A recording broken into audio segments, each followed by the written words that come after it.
done with. Dude, you've been done. I'm still here. For what? Why? Because you just want to be a asshole. You're right. Then why the would you be in this competition, bone face? Why do you look 50 and you're 24? What? What did you say? Go yourself, you. Would you rather have the brand new PS5 or a weekend with these three lovely ladies and you do anything you want with them? Wait, anything with them? Like anything. A whole weekend? A whole weekend. Damn, with the PS5 though, like it just. I know. Ah, damn, y'all beautiful though, but. Hold on, what'd you say? PS5 or us? Oh, bro, y'all beautiful, but I had a PlayStation 4 for 4 years, bro. I need a PS5. My nigga.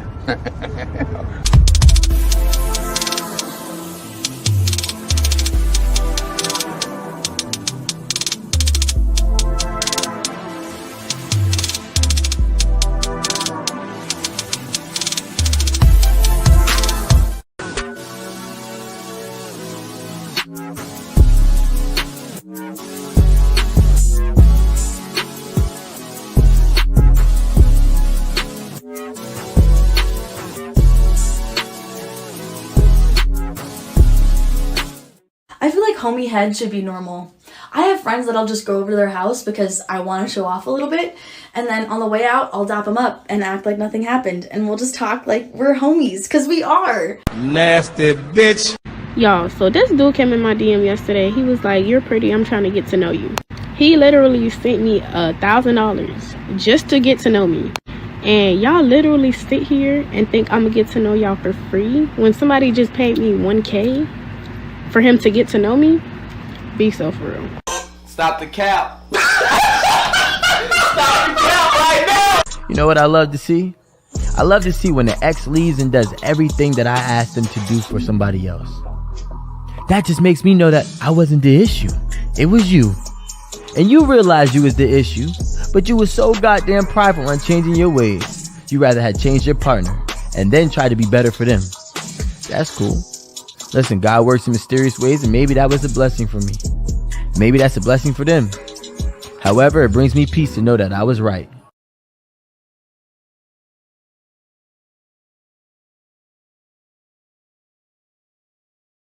What kind of shit is that?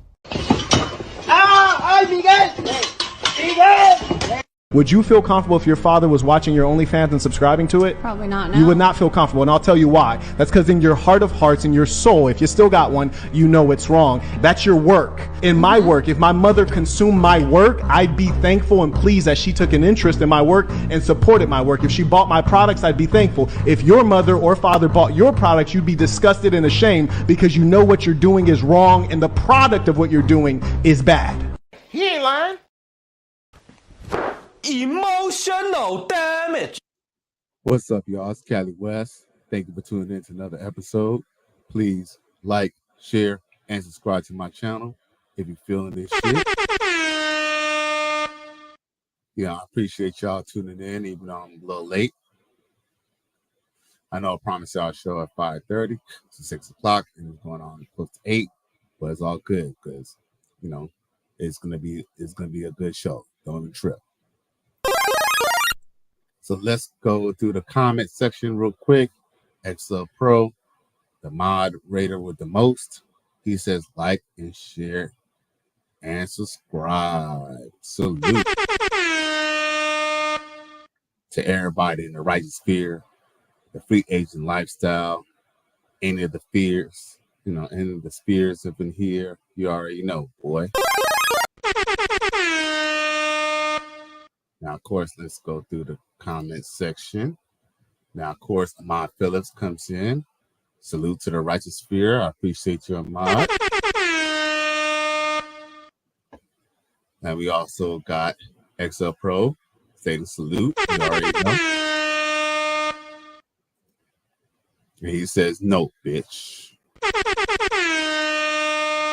Oh, yeah. So let's warm this up a little bit. I'm going to show y'all a couple clips of, you know, women who claim they don't need men. They claim they need to be strong and independent. But let's just see, you know, how strong and independent they are.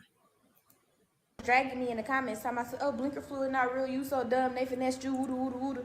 If blinker fluid is not real, what is this? What is this? Oh, okay, it's blinker fluid. You see how it's connected to the little thing for the blinker? Oh, okay, blinker fluid. So now that I just showed y'all that blinker fluid is real, I personally feel like that y'all owe me an apology. Because y'all literally dragged me through the dirt. Oh, it's not real. Oh, it's not real. Oh, you dumb. Oh, you stupid. Oh, they finessed you. They got you out of money. No. So I'm not giving you $120 back that he charged me for the blinker fluid. Because at first it was $300, like I said, and then he changed it to $120 because I told him I'm not a goofy and I know blinker fluid don't cost that much. And he said that without the blinker fluid that the car was going to start working. So I saved the car. Otherwise, it would have started working and you would have been looking stupid. And I'm not giving you the money back, the $500 that he charged me for the tire. Because that's literally what you sent me to AutoZone for, is to go get the tire. And then everybody was like, oh, since when do AutoZone sell tires? AutoZone don't sell tires. Yes, it do. The AutoZone man ordered it through the system. And he told me that it'll be ready within a week. And if it's ready before that, then he'd give me a call so I can come pick it up. And I even got a little deal. Because he was like, I could take it to a mechanic and they'll put it on there, but they'll charge so much. And he said that they'll put it on there for $230. Versus if I go to the mechanic and they charge me like $500 for the tires. Emotional damage. Again, this is blinker fluid. You see how it's by the thing where you blinker at when it go when you put your little turn signal on? Oh, okay. I'm so glad that I seen that car so that I could be able to prove to y'all that blinker fluid is real. So I'll be waiting for my apology. Thank you very much.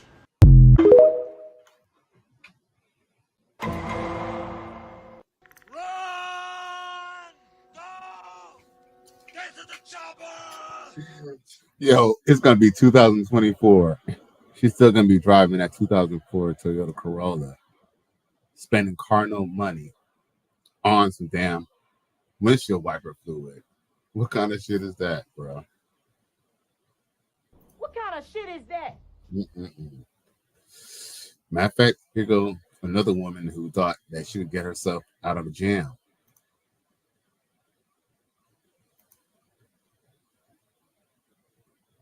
So it appears that she might have like pulled in too close and she feels that she can move the pole that's attached to the ground instead of just backing out her car.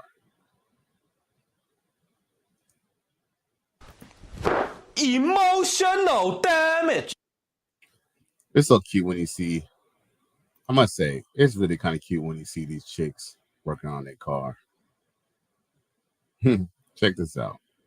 I guess, how many females does it take to do a brake job?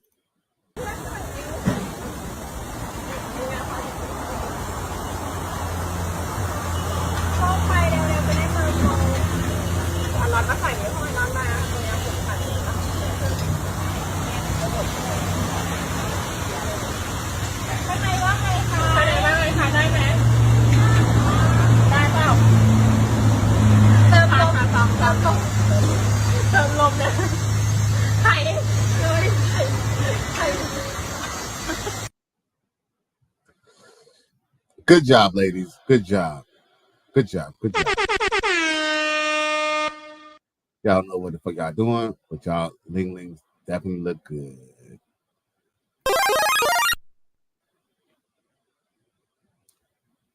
So, what's crazy is, I don't know if y'all remember last month, but I was talking about how, you know, a lot of people was giving, damn, how can I forget his name?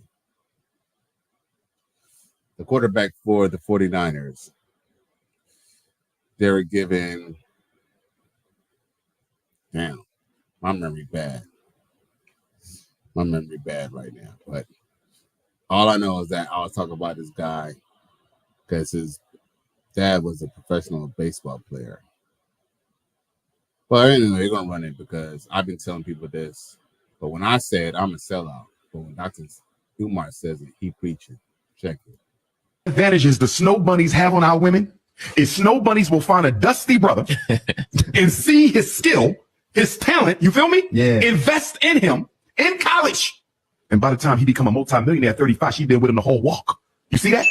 A lot of sisters are not going to do that. They're not going to find a dusty brother in his senior year or dusty brother in the community. But you see, he got this business idea. She like, nah, come back and see me when it's up and running. I don't think this ever going to happen. Snow Bunny invested in him. You feel me? 10 years later, the same brother see you. You trying to holler. He got the white girl. Nick came to you.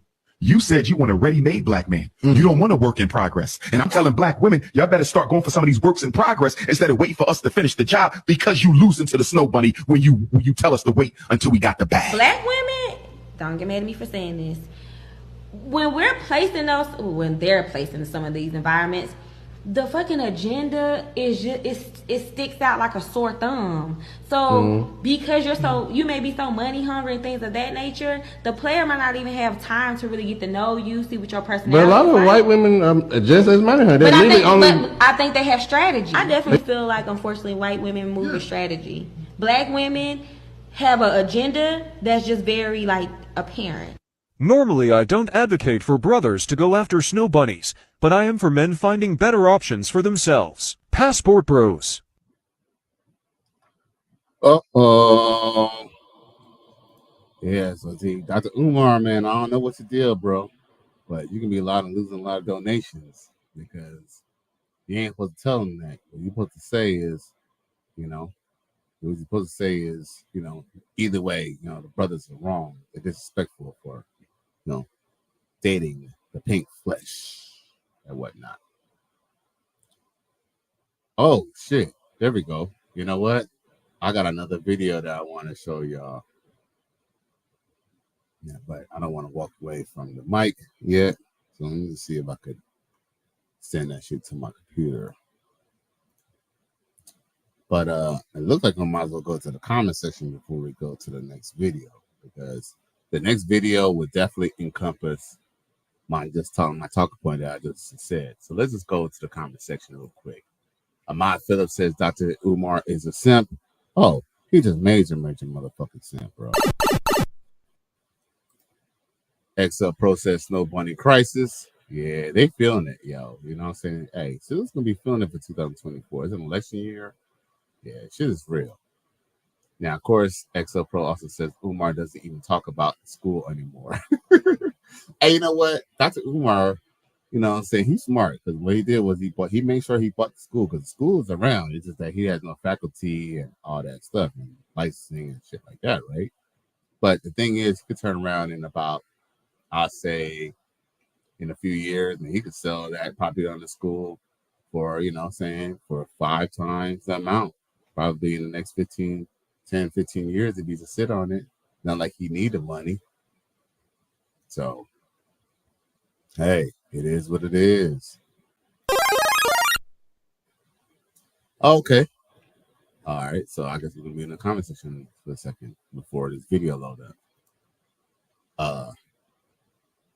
Ahmad Phillips says, plus we got the drizzle. Hey, drizzle, my nizzle, you already know. Now, Love W said, what's good, Kelly West and everyone? Shout out to Love W. I appreciate you. Everyone in his righteous fear, coming through. Damn. Hey, the State of the Union is here, for real.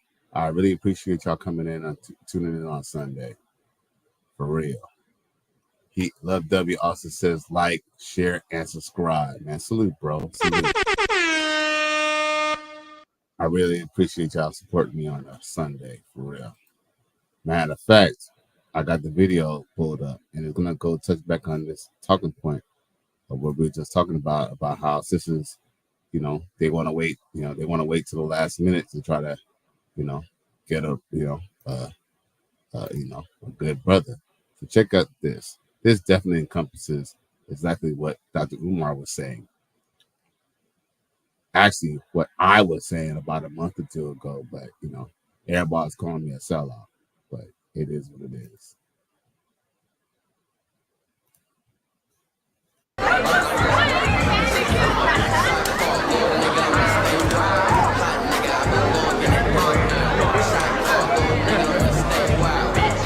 Yeah, I'm staring at you. How? Is there a problem? Not really. Saddled over there with your black man accessory, and I'm just tired of that story, to be honest. It's basic. But that's just me, personally. Okay. Maybe I'm just a good woman. Huh? Like a good girlfriend. Maybe I add value to his life. I've been with him since he was doing community theater. I cooked, I cleaned, I've had his back from the very beginning. I've always supported him. Maybe two good people found each other, and I'm a good woman who found a good man. Now tell me she ain't speaking the truth though, like, because hey, chemistry is chemistry. That's something that can't be faked. That's why I can't be mad at any chick who wants a guy who's like 6'3", or she wants a dude who's tall, dark, tall and dark, or tall and light, or tall and white, or whatever. I just take it for what I get. You feel me? By the end of the day, when someone has chemistry, they have chemistry. But look at the sister's response, bro. Yo, you won't even be surprised, but check it. Bitch, don't even act like you don't know what's going on out here. You got all the advantages in the world to be a good woman. You can afford to invest early. I ain't got time to be sitting out here with no community theater ass nigga for 8 years and wishing on the goddamn star.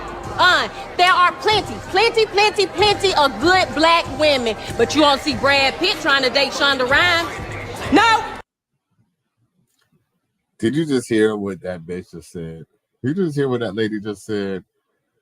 First off, I could call her a bitch because she just called, snowflake a bitch. So at this point, it's fair game. With that being said, she basically just said that she didn't have time to invest in a community center theater ninja. So in essence, she was chasing around, the niggas that she thought was fine. She was chasing the ballers, all the guys with money. But it also don't tell you what sisters don't also tell you is that at a young age, they also dated white men. So the same women who are mad at white women for dating successful black men, these same sisters dabbled in dating white women as well. I mean, dating white men as well, which is actually kind of ironic. You know what I mean? So you see how that response was? No, tight, beautiful. Yo, bitches is crazy. You're a victim. There we go, CSI. Now the comment section says, Love W says, Sykes laughing out loud, she lying. Of course the bitch lying. Now, Amon Phillips says, it's funny how black women hate white women for getting with black men, but black women always follow after white women. Black women's weird, black women's weird king, working blonde wigs to look like white women. Oh, yeah. White women, black women definitely wearing those blonde wigs to look like white men. And I've told brothers this plenty of times. And until a sister, look, ain't no sister who will come and correct me and check me about this. But at the end of the day, dude, you feel me? At the end of the day, any black woman who has to have a weave, I can understand that people get caught up in things. Because even myself, I got caught up in certain things, that might be positive or negative. But I can honestly say that, if I had a girl and she really didn't care about me getting a haircut, she liked me with, not needing a fade and, not needing to, comb out my beard and shit like that, and just like me as I was. I'll probably still want to look good, but at the end of the day, if that was my only concern, I wouldn't really give a fuck. As long as it's not affecting my job and my finances. But guess what? Women are different. A woman's hairstyle tells you a lot about what type of dude she wants. She's rocking a blonde wig. Best believe she wants a white man. She might not tell you she wants a white man because maybe she hasn't been able to pull a white man yet. But best believe when she does have the opportunity, she will step out with a white guy. You feel me? Now, Love W also says real talk though. He says Ahmad real talk. Yeah, shout out to Ahmad. Hey, Ahmad, he part of the righteous fear. He know what it is. Salute to Love W, and salute to Ahmad Phillips, and salute to EXO Pro, and salute to everyone who's just in the background watching. Just please press the like, share, and subscribe button. Even if you don't like what the fuck I'm saying, even if you disagree, like and share that shit, and clown a nigga, Find me to your, homeboys and to your homegirls and to your family and friends. Let them see what I gotta say. You'd probably be surprised at how they feel about what I gotta say. That could be a good or bad thing, but it is what it is. Now, matter of fact, now check this out. Now, I know, let's see here. Love W, before we get to the next thing, says, glad I caught the live, Callie. 100. I appreciate you, man. I really appreciate y'all tuning in. Like, what I'm saying? Usually, a lot of people, I usually come with a cult classic shit. Like, what I'm saying? Usually, not many people tune into the live, but everybody tune in to watch the replay. So I'm glad that you're able to come and experience and see what it is. Because we have a good time. We have fun out here. You feel me in the righteous sphere. It's all about good fun here. We're gonna have fun, we're gonna talk shit, and we're gonna educate the masses at the same time. You dig? Now, my boy, my brother, Mr. Goodbread, he's probably, he's one of the business. He's probably one, if not the businessman in the righteous field. But Mr. Goodbread, I know he has a thing, he has a thing for Love Dorsey. And I can honestly say, I think Love Dorsey is cool. You know what I'm saying? I think she's cool. But the only thing is that every now and then, even a woman who's even on, I guess, kind of on the righteous path, or is trying to, she's at least helping out, sisters to at least get along with brothers. I do appreciate her work. At the same time, she's still rough around her edges, and I kind of feel like sometimes she still be missing words. That's actually why you can, they say you can never get a boy to do a man's job. Well, you can't get a woman to do it either. Now look what she has to say. And there's a lot of truth to this, but there's a lot of things that I disagree with it. Check it. Is lying just as much as dudes nowadays. Yes, and with a straight face, with about, tears coming down at times. What about the one? Now hold up. She said, now females online just as much as dudes nowadays. First off, correction. Females actually lie more than dudes. It's just that dudes they haven't been trained from the age of 1 to manipulate people, because, a man's tears and a man complaining, no one complains about men or boys complaining. Straight up. It's trapping. I feel like men need a level of protection as well. Yeah, and the reason I'm gonna tell you why I feel so strongly about my stance on this. It's because there are no rules, regulations, no ethics, no morals from our side to them on paying a man back.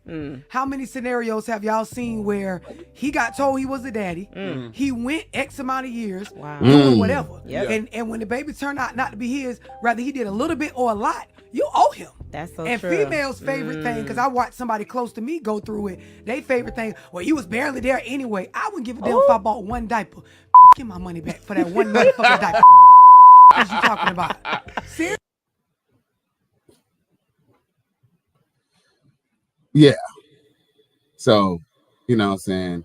Thing is with these women, they say a lot of truth, a lot of facts, but a lot of their own fiction. But, Love Dorsey's trying. Salute to Mr. Goodbread, and salute to Love Dorsey. You know what I'm saying? But, at the end of the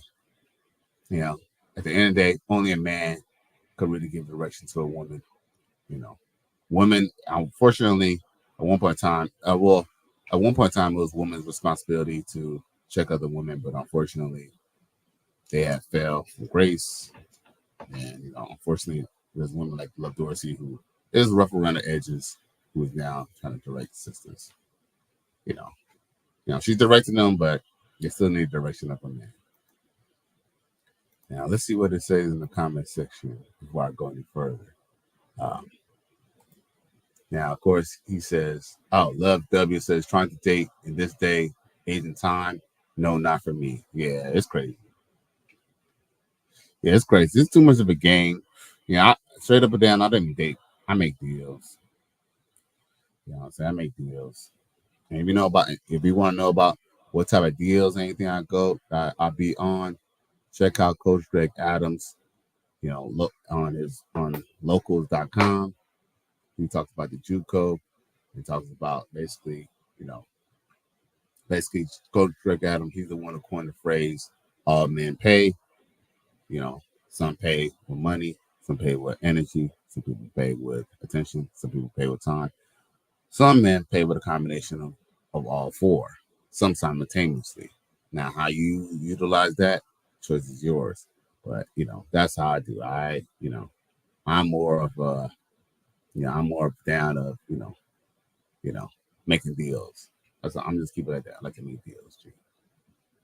Now, Ahmad Phillips says, shout out. He says, salute to Coach Greg Adams. Yeah, salute to Coach Greg Adams. He's an honorary Righteous Fear member. Yeah. Shout out to TJ. I love him like a brother. Pause. Now, Love W says, Callie, how is dating in Miami? Your honest opinion. Like I said, I don't really date, man, but but what's crazy is I just come as I go. I mean, I be on IG sometime and Facebook dating every now and then, and go on, when I feel like, being on some bougie shit, I check out the JUCO, you know what I'm saying? But I just kind of take it as it sees. But Miami, a lot of women are like money oriented, money oriented, or they want to show off. They're kind of, so if you got a little bit of money to play, like let's just say this much: if you got a little bit of bread and you got a little bit of time, you can find you a little chick. The only thing is, I don't really have time for like being in an actual relationship, so I just be making deals. But dating in Miami is cool. Like, let's put it this: I don't have a problem getting laid. Like, getting laid is easy. You know what I mean? Love W says, heck yeah, CGA is a real one. Yeah, salute to CGA. I consider CGA the GOAT. Between him and Angry Man Valdez, I'll definitely say. But I honestly would say that CGA is definitely the GOAT. I would feel like Angry Man Valdez, he's like the OG of this piece. Like, between him and, Tommy Sotomayor, people like that, and other great guys that I can't just keep on listing right now. But maybe we'll do a segment on, the best contributors of the space. Now, a matter of fact, how Love George is touching on how women, they cheat just as much as men and all that shit, or they, they lie to men. Look what this young lady has to say. Check it. So many more women cheat. And being a woman myself, I get to be an insider to the things that women talk about. And yes, they will admit to one another that they cheat, but you will never hear an ounce of remorse. They always victimize themselves. What they'll say is, instead of saying, you know what, I cheated, it was wrong, it was dishonest of me, it was betrayal, and I'll never do it again, what you will hear is, well, I cheated because I had to. He wasn't giving me what I needed and what I deserved as a woman. And all the other women will, jump right in and, be victims and victimize her, saying, oh, you poor thing.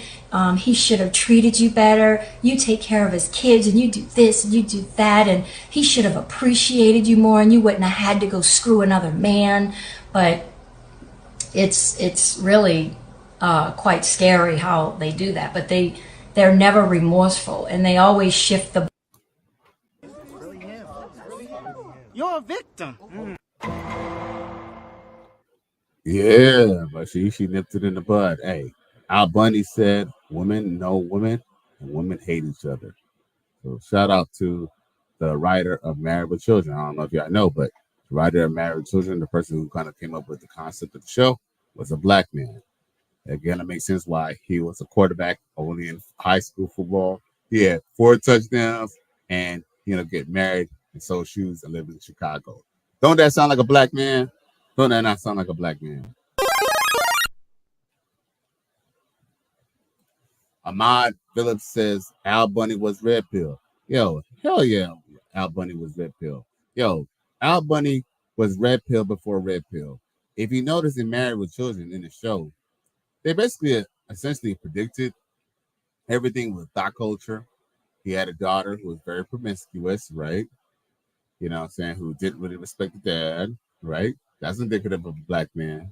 You know, black man worked hard and he still don't get respect from his daughter.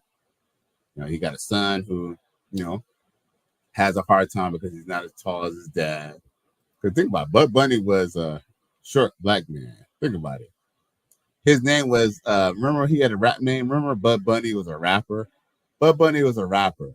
That sound like a black man's son, dude. He was a rapper. He wanted to be, I forgot what his name was. It was like B-Rad or something like, not B-Rad for the Boo, but it was something like B something. But it was something, I think B-Rad from the Boo maybe got his name from him, but it was something with a B, like B Smooth or some stupid shit like that. Right. Oh, shit. Yeah. You know, it's funny. You look a lot younger than what you like. You look for a young man. You be on top of this shit. He said, "Grandmaster B." Right, dude. Salute, dog. That is spot on. Yes, Grandmaster B. Right. Remember the mom? You know the mom. She never used to want to work or cook. I'm not even gonna say what that sound like, but I'm sure y'all know what that sound like. Emotional damage. Modern day B-Dub. Modern day B-Dub.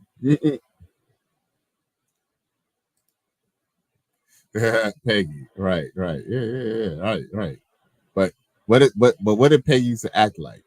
You know, Peggy, for a good-looking white woman, she kind of acting like a little fluty little chick from the hood, though, didn't she? Didn't want to cook. Look good. Didn't want to cook. Yeah. Sounds typical of the chicks that, you know what I'm saying, that I've even dated.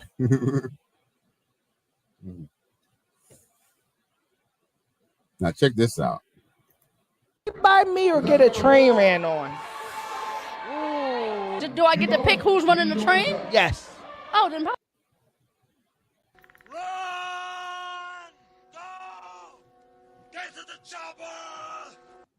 I'll be the train. Oh, baby, I'm gonna get that train ran on. I'll get the train. I give a kid with you, my nigga. I have a kid with you, my nigga. No offense, but I just like niggas. I like the dick. The dick is dicking. I mean, I'm gonna take the train. I'll get a train ran on me. From the back, from the front, wherever. How many niggas? Okay. I'm gonna get that train. Choo-choo. I can pick. Yes. Choo-choo. Yo, real talk. If I for real could do this shit full time, if I had the time, I could really just have content all fucking day, bro.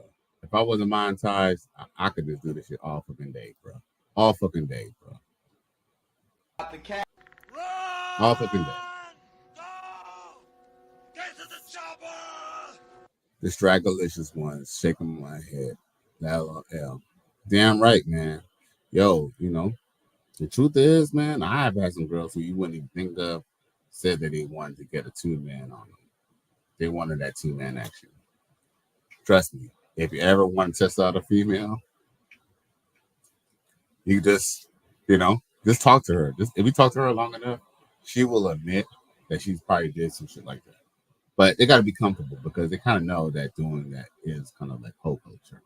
But if you're kind of like a dude who just kind of really don't really give a fuck, or you just really just kind of cool vibe, she'll admit that what she did. She'll admit what she fucking did, bro. Holy Jesus. What is that? Yeah. What the fuck is that? Now, this is a woman who's really trying hard to be sexy, and she's having a hard time. Check it.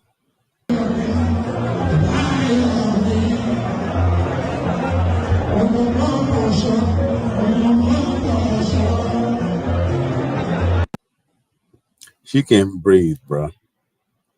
She can't even breathe. Look, some guy bumps into her. Look,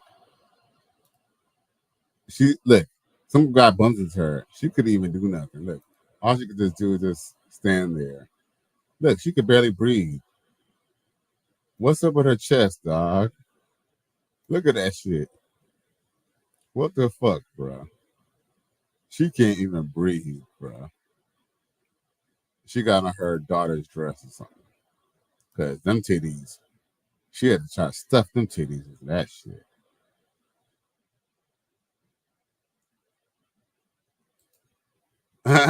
Amaya Phillips says she ain't got no neck. Yeah, because shit. I mean, you know what? She probably ain't got no neck because her damn fucking chest is fucking strapped up to her motherfucking to the neck. You know what I'm saying? All that fat that's went up to her neck. Let's see.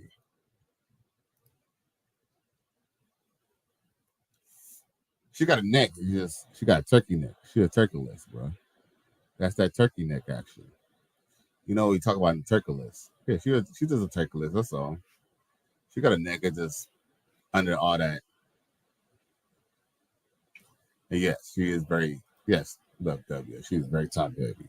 Yeah, man, but she's top heavy, but her gown is not made for a top heavy person. Like that gown was made for like, you know what I'm saying, her sister, like who was like A cup. She was like a fucking D. Like them shits is trying to bust out, bro. Like she know if she moves too suddenly, that them titties gonna bust out, bro. Trying to suck in that fupa as well. Oh yeah, she definitely trying to suck in that fupa. Well, that's one thing, generally, you're not really gonna. There's not many women gonna catch who are just gonna have big breasts and they're not gonna have a fupa. That's one that I kind of notice too. Sometimes, when you be kind of noticing girls, I don't know if y'all notice it, but when you not notice women, especially when they have some big ass titties, usually big titty women usually come with overweightness. Check, peep it out. Check it out the next time you see some girl. Not a woman with nice melons. A woman who got some big ass titties, like they like C, like them like triple C's or like D cups. Usually, that female is a heavy set female because like genetics is not won't even allow for such a small person to have some big ass titties out of nowhere. And Love W says you're right, Callie. LOL. It's true. Like, you know what I'm saying? Like, usually if you look at the girls with big ass titties, they usually are kind of big backed too. Like, or they're at least on the way to being big backed. That's another thing I noticed that.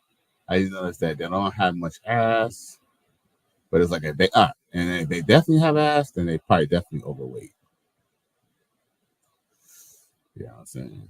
Real talk. Now, you know what? We're gonna get to the main. We're gonna get to one of the main events. So I don't know if y'all been paying attention, but basically, I don't know if y'all know about.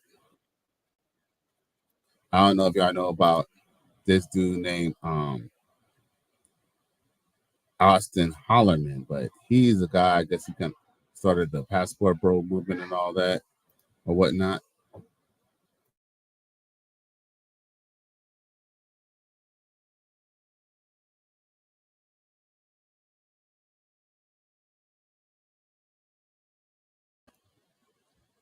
Let's see here. I'm trying to pull it up.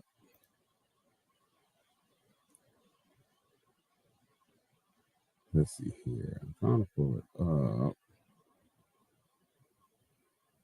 Oh, okay. I know what I'm doing wrong.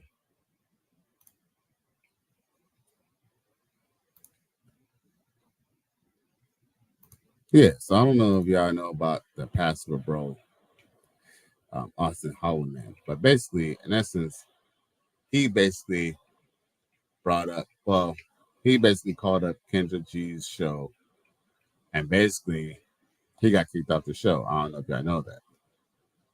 But in essence, I'm going to just play some of the things that he was talking about, just so y'all can get a little insight. What is this?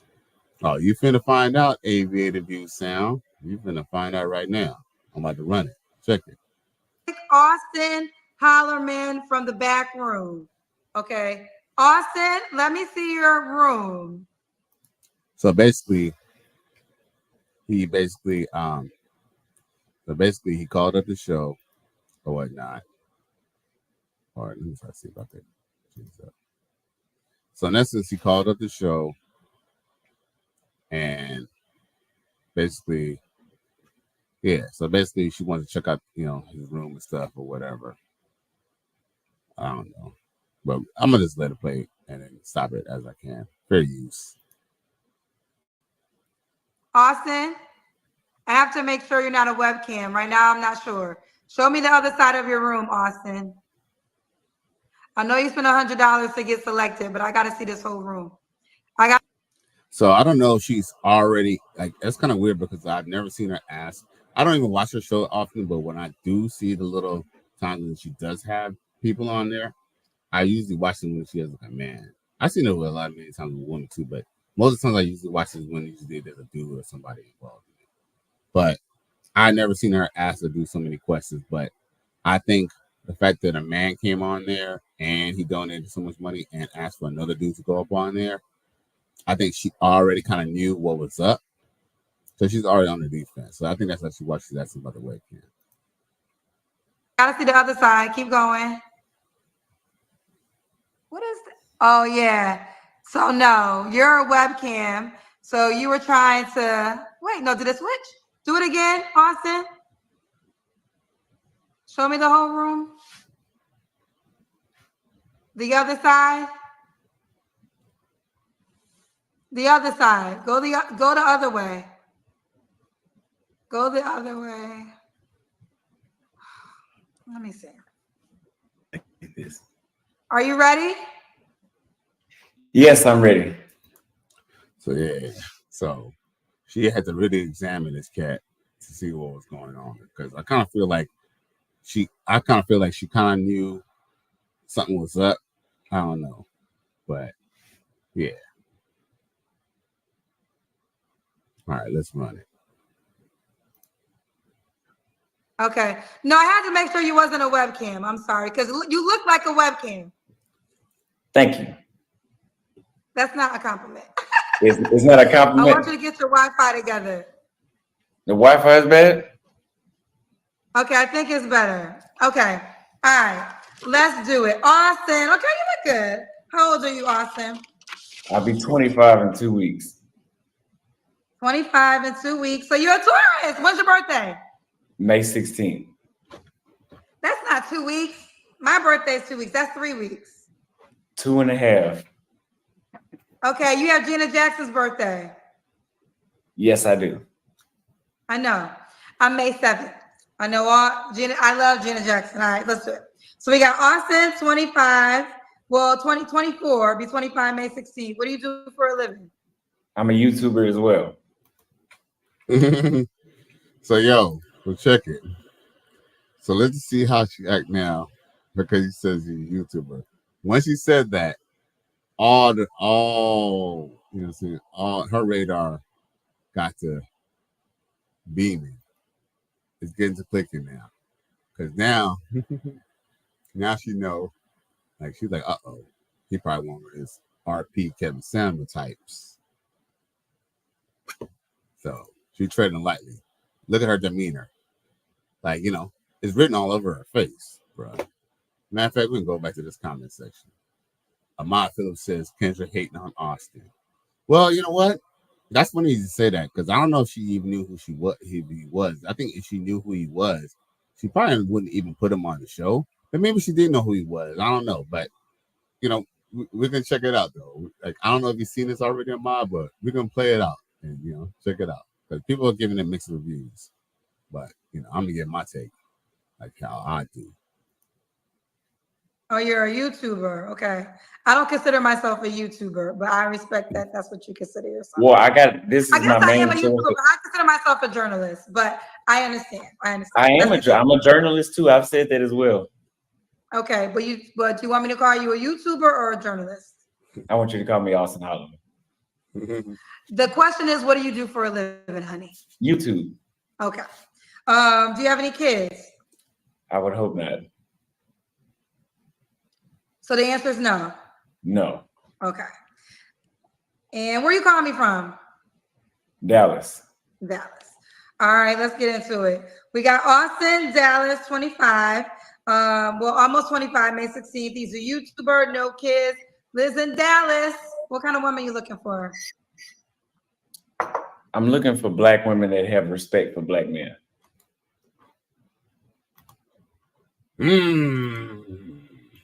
Uh-oh.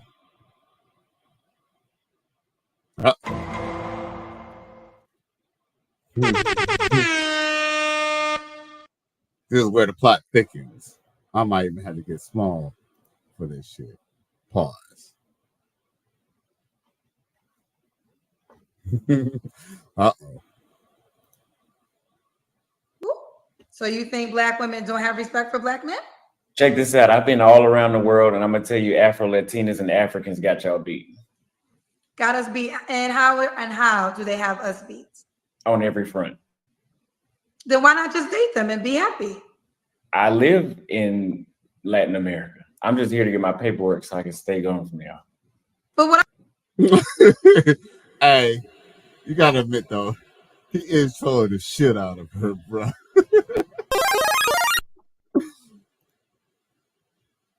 But you know, she has a good. I mean, in her defense, because she is, you know, pretty good at interviewing. She asks, "Well, why are you, you know, why don't you just date somebody else?" But his response, when he gets to elaborate, is actually quite interesting.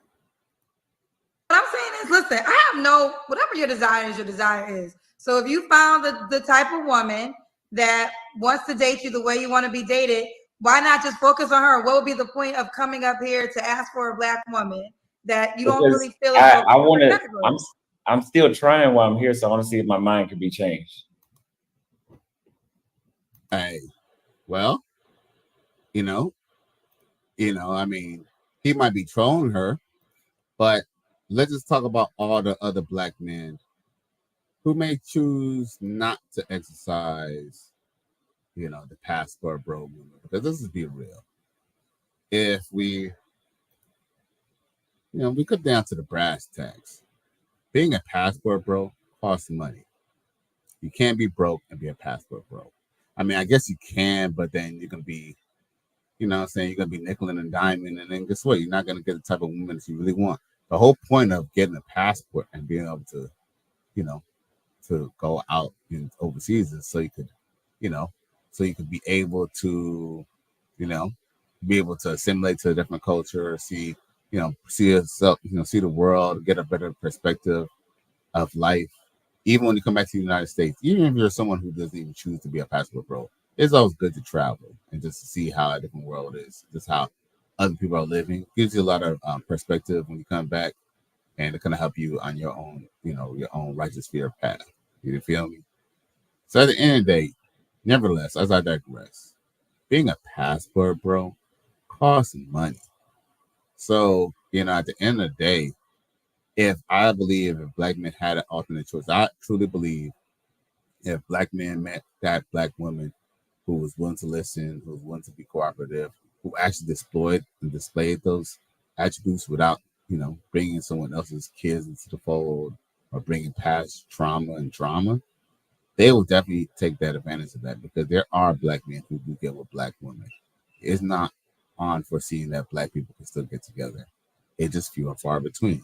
But, you know, nevertheless, regardless of that, still goes back to the point that at the end of the day, you know, main reasons why a lot of sisters are single are because they're difficult. Because, yeah, he could go and date who he likes, but he brings up a good argument. He brought up what he said, and, you know, Kendra G, as a journalist or as an intelligent black woman, she should be able to, you know, at least rebuke or at least attempt to counter argue his talking points. But look what she does. And of course, it's to be expected. No one cares, Austin. No one cares about changing your damn mind, honey. Really? We're not going to work that hard. So nobody has the interest in changing my mind. No, it's not about nobody having the interest. You said you found a group of women that have the interest, a group of women that you like. We're not mad at it. You should date those women. I mean, you came on dissing black women, saying that they were not. I didn't say that. I never said that. You said that. Well, you said that you were looking for a black woman that has respect for black women, and you said Afro-Latino and African women have you beat. So my thing is, you should focus on those group of women then, since they have us beat, right? let me go to the comment section. XL Pro says Austin moving weird lately. Yeah, I mean, there could be a lot to be said about how he kind of came at it. You feel me? I mean, he is being a bit of a troll, but let's just be real. It is entertainment, and hey, he. I guess he gotta do what it takes to to stay relevant. Because let's just be real. Kendra G, all she did was just steal Kevin Samuel's show. That's all she's doing. All she's doing is doing her own rendition of the Kevin Samuel show. So, he just came in, and I believe Kevin Samuels would have actually approached and addressed everything that was stated. As a matter of fact, he probably would have turned around and used anything that, we all know how Kevin Samuels would go down. Whatever, they used or said was used against them on that show. Unfortunately, Kendra G is a biter, and she couldn't, she can't maneuver and even address it, because at the end of the day, even if you're not trying to change Auston Holleman's mind, at the end of the day, there are other Black men who feel the same way. Don't you kind of care that, don't you kind of want to show them differently? Here's the thing, either you can't or you won't. Either way, it's still negative, and it's still a lose-lose situation. XL Pro also sells wealthy gets second citizenship, live overseas, but still making money. No doubt. Right. I totally agree. Right. So, I think at the same time, I think it's still good to address the fact that there's some brothers, saying not all the brothers are able to just to go and get their passport. I mean, you can go get the passport. The passport is the easiest part. $150, that ain't no big deal. Shit. Even the first trip being a passport pro is not that much. But just kind of imagine if you do kind of like a girl, or maybe like a certain selection of girls, you got to consider, just like what XL Pro says, the travel, living overseas but still making money. But, wealthy get second citizenship. But, we're not wealthy, so we still got to work out and get it. So basically, passport bro is still a vacation. But what about other brothers who still want to talk to sisters? Because guess what? At the same time, even if brothers don't even get their passport, they can still date other women. Let's just be real. Black women are only 15 or 10% of the population anyway. You can still open up your horizons and still date other women. You're not necessarily stuck with just the woman that's in front of the neighborhood. And if you don't like the woman in your neighborhood, move the fuck out. Step your game up, bro.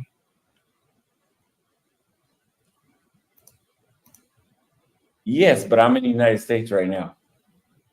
Okay. Well, there's those group of women live in the United States too.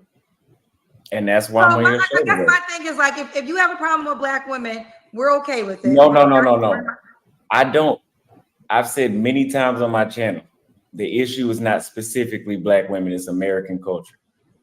Well, I'm repeating what you said. And what you said was you want a Black woman that has respect for Black men. And then I said, okay, are you not finding that? And then you said other cultures had us beat. So when you said other cultures have us beat, as a Black woman, I'm saying spend your time with them. We're okay. We're not upset. Really? Yeah, absolutely. I mean, if anyone is gonna come and talk about us as a collective and say that we're not worthy enough, well, we bid you farewell. I never said that. But I'll tell you this, since I've been back in the United States, it hasn't been convincing to switch back over. That's why I'm here today. Okay. Well, again, we can proceed. I'm just saying, from one Black person to another, go where you're appreciated. That's for everybody. Go where you're appreciated. Don't worry about if you found a culture or you found a human being that dates you and the way you want to be dated. Spend your energy there, and that's for any single person. I would agree. Okay. So Austin, 25 YouTuber. Okay. So the question is, what kind of woman are you looking for? So you said a Black woman that doesn't disrespect Black men. Anything else? That's the base of it.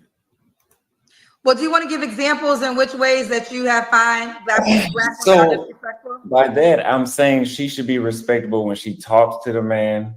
She should be respectable with the man's time, his wants, and she should be considerate of his needs as well. Now look at Kendra G's face. It's written all over her face. As a matter of fact, let me make it larger. Oh, pause. Look at her. Look at her. Look at her. Look at her face. It's written all over her face, man. Because it's always not one-sided. I hear in the United States it's always one-sided. Well, I can ask you one more question just about the other ethnicities that you said have us beat. Have you dated them? Yes, I have. So what happened? Why are you not with them anymore? Oh, I'm traveling, so I can't commit, but I've experienced. So why did those relationships end? Just because you were Oh, traveling? I got plenty on standby. They haven't ended yet. Oh, they're on standby. This is like a plane. They're waiting to board. Yeah, I'm gonna have some black kids, that's for sure. Okay. Well, let's keep going. So, disrespectful, anything else? You got to the deal breakers. This is supposed to be the part of what you want. What do you mean? Like, the question is, because in the deal breakers, you could say, I don't want a disrespectful woman. This question is, what kind of woman are you looking for? So I guess the good qualities that you desire should be your answers. Like I said, how she talks to the man, he's respectful of his time. Please hit the gym. Please hit the gym, and the pH needs to be balanced as well. Hit the gym, pH is balanced. I have a lot of questions for you. I will get to your questions, don't worry. Anything else before we go to your deal breakers? No, go ahead. Okay, let me read some of these questions. They're begging me to read these questions. Marika, I can't pronounce your name, said he paid $100 to argue and to get some red pill followers.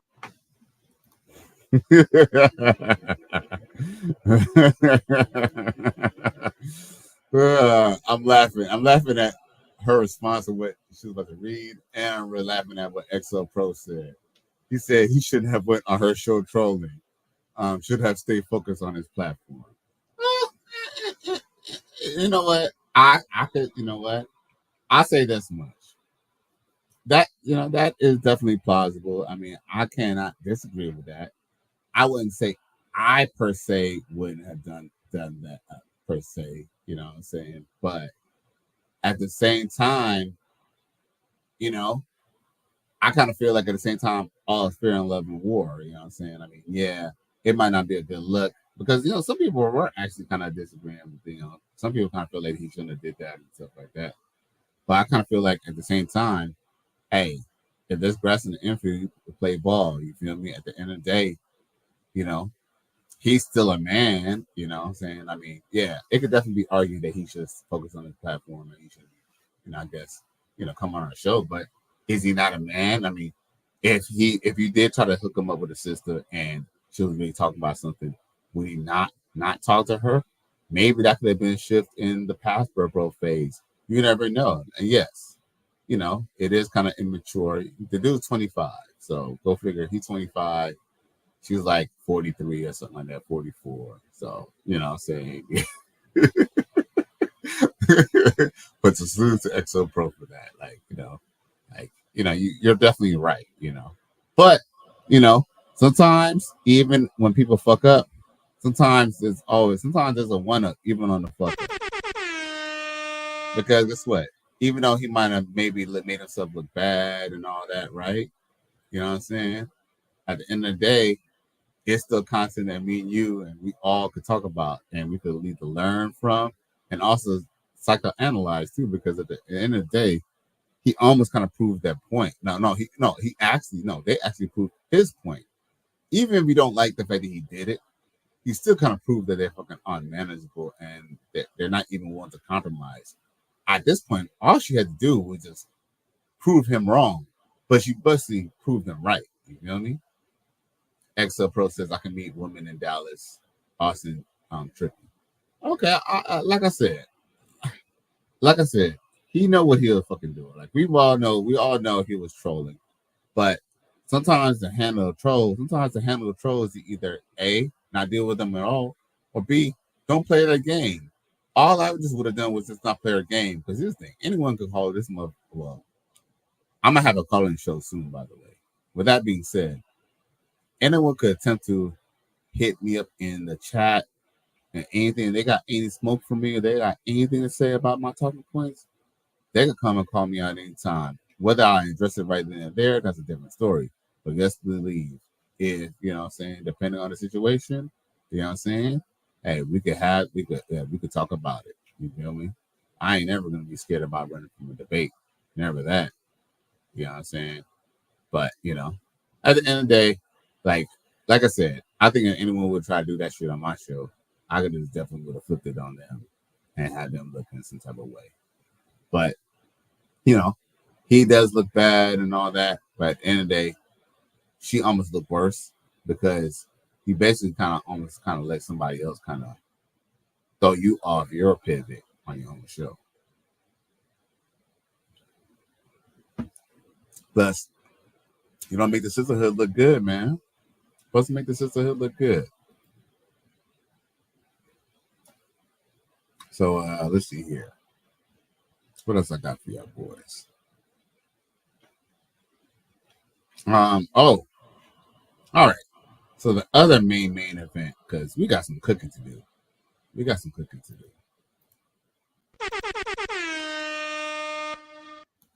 It's time to cook. So the main situation else I want to bring up too is, I don't know, y'all know the whole situation with Shannon Sharpe had an interview with the Miss Amanda Seals. And, you know, a lot of brothers in the manosphere, we don't really fuck with Amanda Seals because she's the one who tried to put a Me Too on, what was that guy's name? Myron. I forgot what his name, but she tried to put a Me Too case on this dude, on a former football player turned into, like, I think he turned into a plastic surgeon. Let's see here. Let me look that up. Amanda Seals. Let's see here. So check this out. So I can maybe give y'all a little rundown why maybe I might have some type of way and feel some type of way about Amanda Seals. Well, y'all might know Amanda Seals from what's that thing called? From a show called Insecure. It is by Lisa Ray. But I must say, not that I'm trying to promote any girly shows, but I actually like Insecure. Not necessarily because I like girly shows, but because it shows how they think. It was very analytical as far as examining women, how they feel. Not so much, and I can honestly say that, it didn't make them necessarily look very good either. Like, that's one thing I could definitely say. Like, they kind of she did pretty good on that show. I will almost even agree that she probably had a male writer or somebody helped her write her. Maybe not. Maybe she did it. But all I know is that she did pretty good on it because it was very realistic with how these girls play. And it didn't make them look necessarily in the best light, but I kind of have respect for that. So you'd be surprised. Anyway, long story short is Amanda Seals was on that show Insecure. That's the only thing I know her from, that and that show The Real or whatever. But anyway, yeah, she accused Myron Role. I forgot what team he played for, but anyway, he ended up becoming like a plastic surgeon after the NFL. And basically, Amanda Seals basically accused him, trying to say that, the way she kind of talked to him, basically, and based on what other women told him, that he basically is this is a sexual assault, basically a sexual harasser. And she tried to cost this dude his career, man, and license and all that. She tried, yeah. Oh, okay. Exo Pro chimes in, he says, Rolly, Myron Rolling. Yeah. No doubt. So yeah, after that, I didn't want to hear what the fuck Amanda Seals got to say. Plus, she was talking shit about Kevin Samuels. Also did a video last year where she was shitting on Kevin Samuels, talking shit about Kevin Samuels. She said her little shit. She be speaking on a lot of shit. So anyway, boom. So basically, she had that interview with Shannon Sharpe, and basically, the media, they're trying to low-key kind of attack Shannon Sharpe because basically he didn't placate, and pander to, you know, Amanda Seals' victimhood. Because basically, you know, it's woe is me, you know, nobody likes Amanda Seals. Amanda Seals, you know, no one likes me, this, that, and the other. It's everybody else's fault why things don't go right. And I'm going to shed light on it too. I got to put it in order. Okay. Share screen. Which one?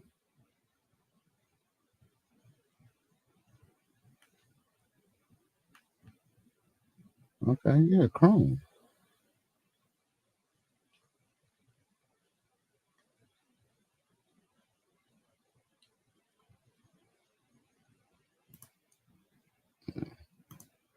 Let's see here. Oh, okay. Hi, everyone. Mark Barden here at Sandy Hook Promise. On December 14th, 2020. Okay. Oh, that sucks. I had them all queued up, but it's okay.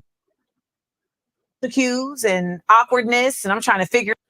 We're gonna go over the main talking points, but I remember the times. I remember already. I've only been.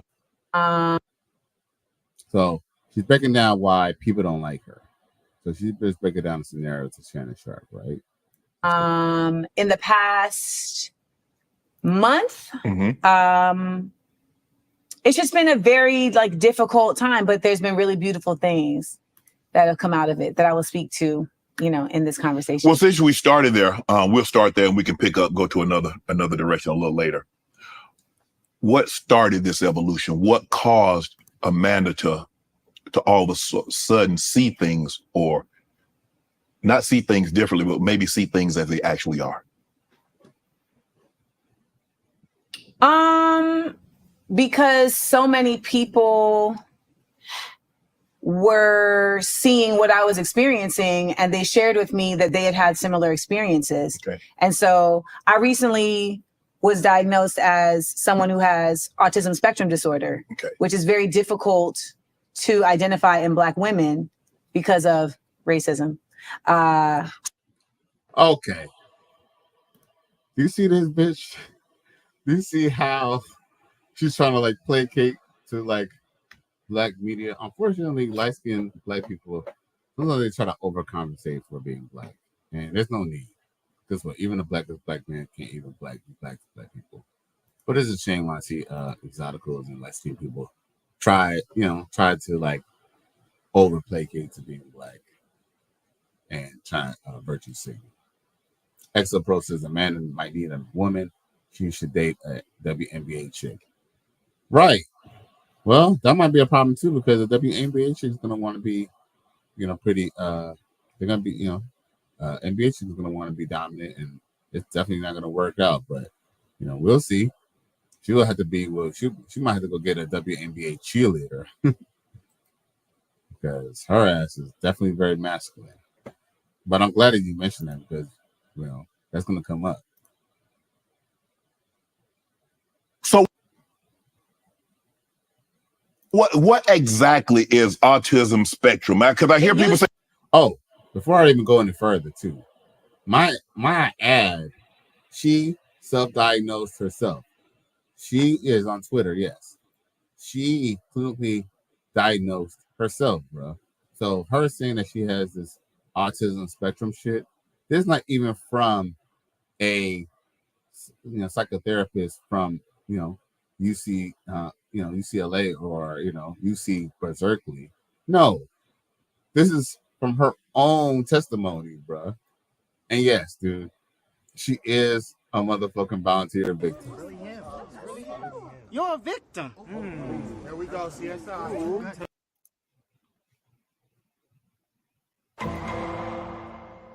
She's definitely a victim, bro. So yeah, let her talk a little bit. So you're on the spectrum. It used to be called Asperger's. Okay. But that is no longer what it's called, because to my knowledge, Asperger was a Nazi. Okay. Oh boy. So now Asperger was one of those people who had, I guess, a swastika around. Let's see here.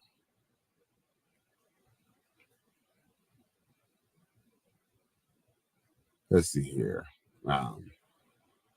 Let's see here. Now, let's see here. Anyway, let's see here. What else? So anyway, welcome to train of thought.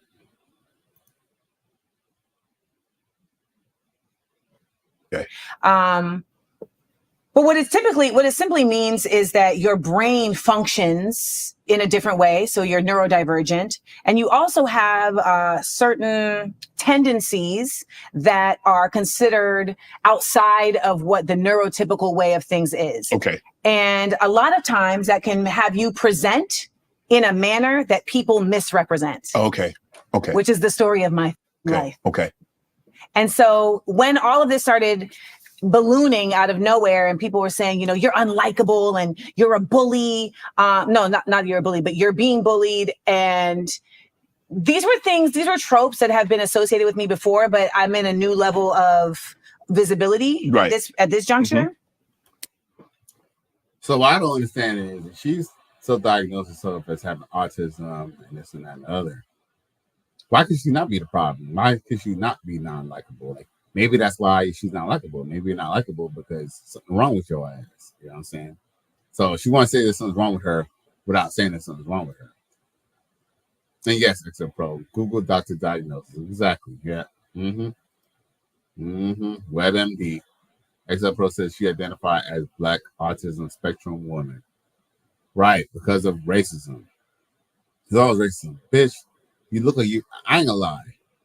When I seen her on that show, when I seen her on Insecure, I thought she was a Spanish girl. I didn't know that she was even Black. I didn't know she was Black until I found out who she was and the whole Myron Role or Role guy, or whatever his name is.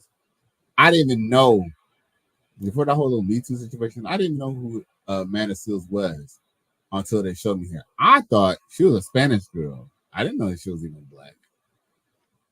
But yeah. But she's trying to use the race card. Tough, ain't she? And it's funny because supposedly she's an activist. What is she an activist of? Activist of trying to fucking get her brother set the fuck up. And you get people saying things like, you are difficult, you are mean, you are nasty, and you know that you're none of these things. Right. But they're attributing it to things that are not actually action-based. Like, I don't cheat people. I don't lie to people. I don't stab people in the back. I don't operate in mendacity. I am not duplicitous. I don't do none of this shit.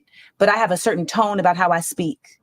And that makes people feel like, oh, I'm mean because something about the tone that I speak in doesn't make them feel a certain way. And so... Can I ask you this? Now, if that's what people are saying to you, if everyone's saying something, is everything just a trope or is it just truth? Like, I just kind of feel like, it's like, my breath is not funky. I don't think my breath is funky. Yeah, but if every person I go to close to talk to, and they all back in the way, maybe my breath is funky. Like, if everyone tells me my breath is funky, maybe they're not just hating on me. Maybe my breath is just funky. I don't know.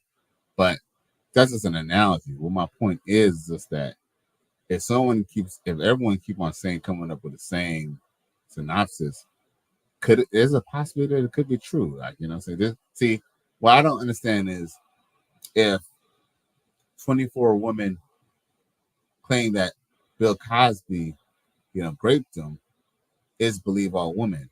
But why is it when a bunch of women are telling you that you're unlikable, a bunch of people are telling you that you're unlikable, how is it that you don't believe them now? How does that work? But hey, in the mind of a hamster, right? XL Pro says strong, educated, independent tone. Right. So listen to what Nelson says. Check it. To cut you off, but were they people that you had relationships with? Were this in the workplace that you became difficult, or this people that you just have general interactions with? These aren't people I've met. So it's the people who are saying these things about me have never met me. And that's impacting you? Yes. Why? For a number of reasons. One, I am not a sociopath. Two, it is actually a part of being autistic that you are very, very, very sensitive to what people think about you, because you are always keenly aware that you are an alien. You are keenly aware that you are different. You are keenly aware that something is very odd about you. And you're always, always trying to make the room feel good. We literally just talked about it because it's my habit. Right. Get online in minutes. Web.com's AI builder makes it easy. Simply tell us some info about your brand, and in a minute. If you ask me, she sounds like an average human being. Sounds like an average woman to me. Shit, some men feel that way. No, but they don't go crazy over it. It's my habit to try. I'm gonna cry already. I've only been here for like 5 damn minutes. It is my habit because I've always been labeled as this. You think you know everything. It's not that I think I know everything, but I really did know the answer. And I'm thinking I'm helping the room out by having the answer. Oh. But they like, I think you're a know-it-all. You're a lot. You're a show off. You're extra. In my sophomore year of college, I was put in a suite with 7 other women. And the day I got there, my name had been ripped off the door and thrown on the ground. I didn't. Oh, poor old me. Wine, wine, wine. I didn't even know these women. And 2 weeks in of them not talking to me, I said, listen, I'd like to have a Friday night where I buy a bottle of tequila and we all just sit around and y'all can take shots and tell me why you don't like me. So the girls didn't talk to you. Did you talk to them? And when you talked to them, were you nice? And everybody's reason was, I don't like you because you think you all laugh. I don't like you because you extra. I don't like you because you a show off. None of that shit is anything having, like, I'm not harming them. Right. Like, I'm literally just trying to. But they formed this opinion of you prior to meeting you. Like, see, it's funny because, you know, Shannon Sharpe, he was doing his best. I think he did a good job.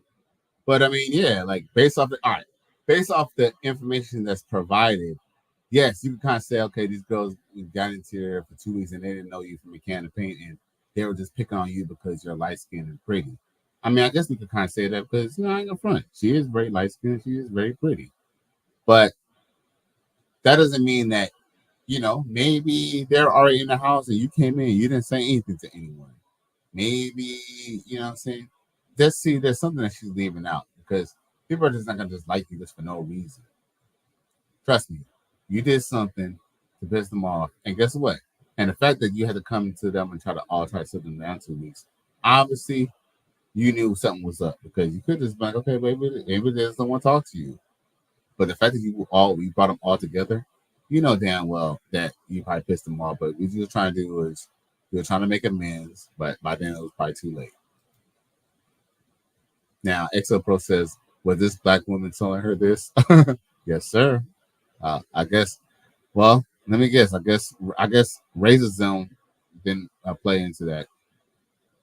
Oh no, let me guess. Racism did play into that. I'm just trying to exist. I'm literally just existing in the world, and it's a fucking problem.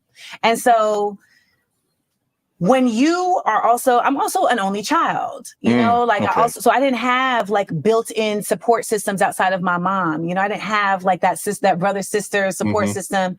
And so I've always felt like the outsider. I've always been an outlier. It's always interesting when people call me the mean girl. I say, I must have turned into a bad bitch because I was flat-chested and loud for a really long time. Like I was always the bullied one. Right. I've been bullied for all type of shit. But when you ask, like, why does that bother you? It's because no one wants to be invalidated. I don't think anyone is really okay with that. And I think that also as a Black woman, we are always kind of put in this position of appeasement. And how do you not disrupt the space? How do you not disrupt the space? Now, let's just be real. Do the sisters in the community give a fuck about appeasing people? Come on now. Get the fuck out of here, bro. You know damn well that's a lie.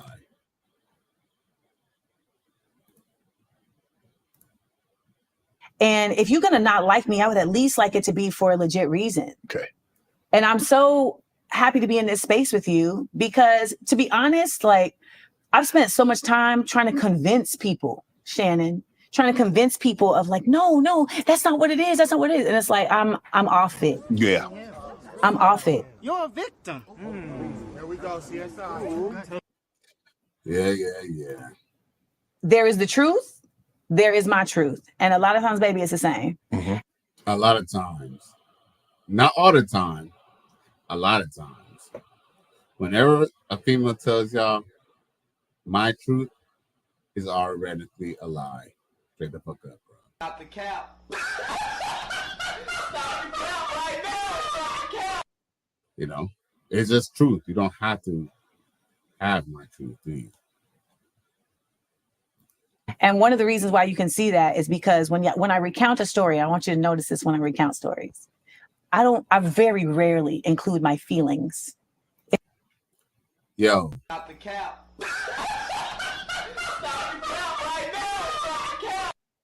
Yo, I would say probably 30 minutes into the interview, she started talking about I feel. She says, I feel plenty of times in this interview. And y'all can play it back and maybe I'll even play a segment of that.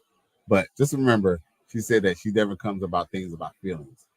But she self-diagnosed herself as autistic, as well as the fact that, you know, she's not hard to work with, you know, she doesn't think she's all that. Everybody's wrong but her. Oh, and she doesn't use her feelings.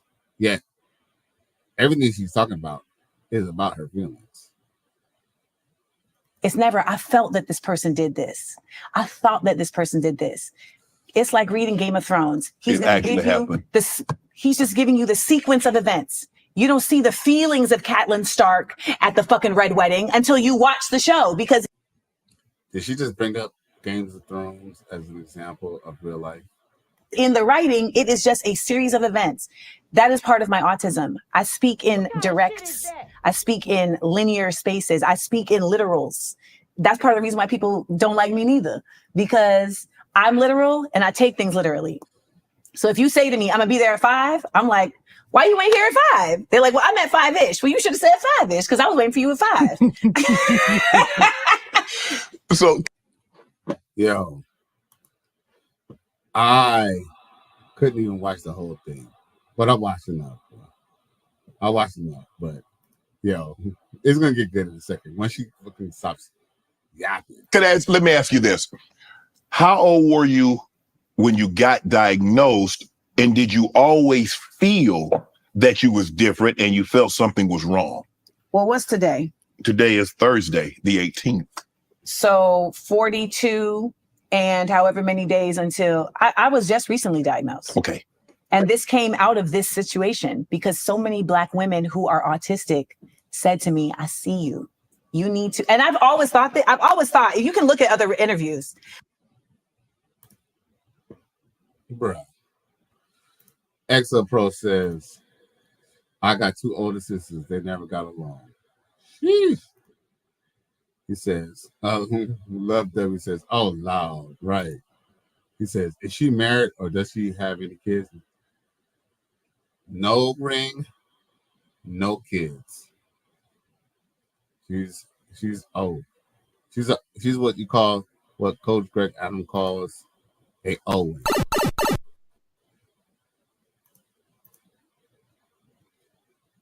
I have mentioned before, like, I think I'm on the spectrum because I'm an 80s baby. This was not really a part of the narrative. Right. And as we started seeing more about autism and you start seeing shows about different characters, and I start learning more like from people like Holly Robinson Pete. I'm like, this feels really like me. I thought she said that she doesn't use feel. I thought she said when she talks about it, she never talks about her feelings. She just said she feels like it, right? Did I just hear incorrectly? She said she feels. She literally said she feels. I'm like, why you ain't here at 5? They're like, well, I'm at 5-ish. Well, you should Literally have said said 5-ish because I was waiting for you at 5. I've always thought, and you can look at other interviews. I have mentioned before, like, I think I'm on the spectrum because I'm an 80s baby. This was not really a part of the narrative. Right. And as we started seeing more about autism and you start seeing shows about different characters and I start learning more like from people like Holly Robinson Pete, I'm like, this feels really like me. Yeah. Stop the cap.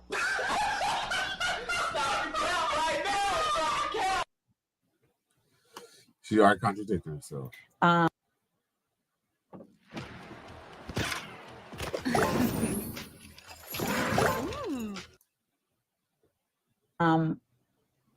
But then, you know, I think sometimes we're afraid to learn certain things. Yeah.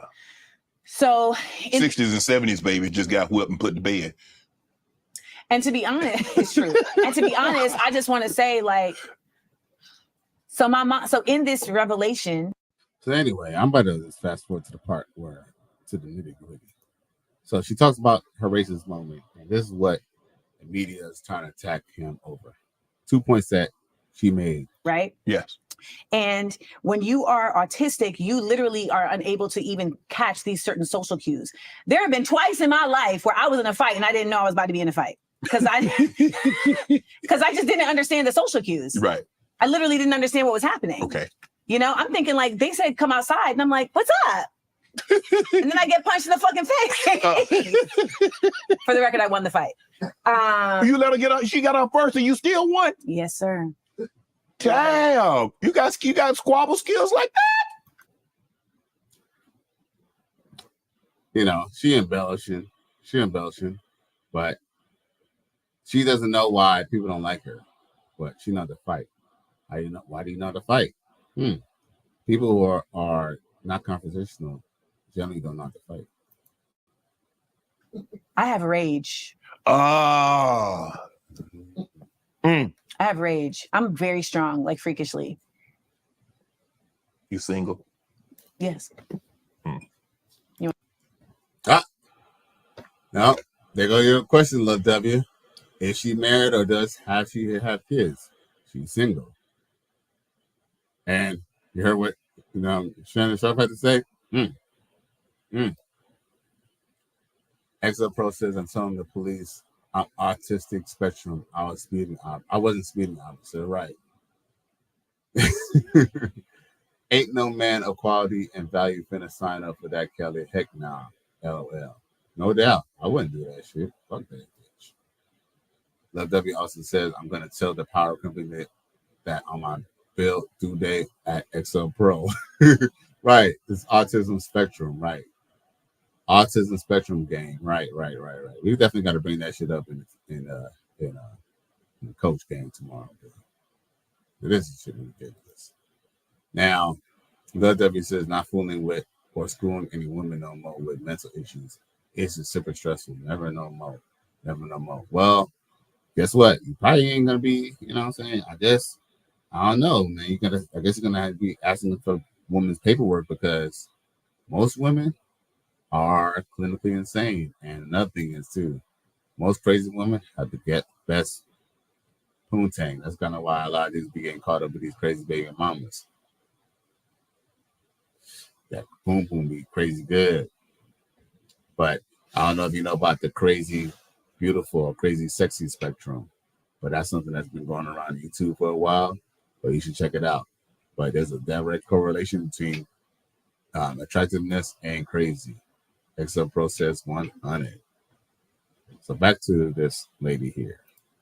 You want to talk about it? No. Ella, we're gonna talk about it later. So let me ask you this. So There were a lot of parent-teacher conferences with you, huh? Yes, but not for what what do you think they were about? Your excessive talking, maybe the doodling. Funnily enough, no. You know what the parent-teacher conferences were about? What?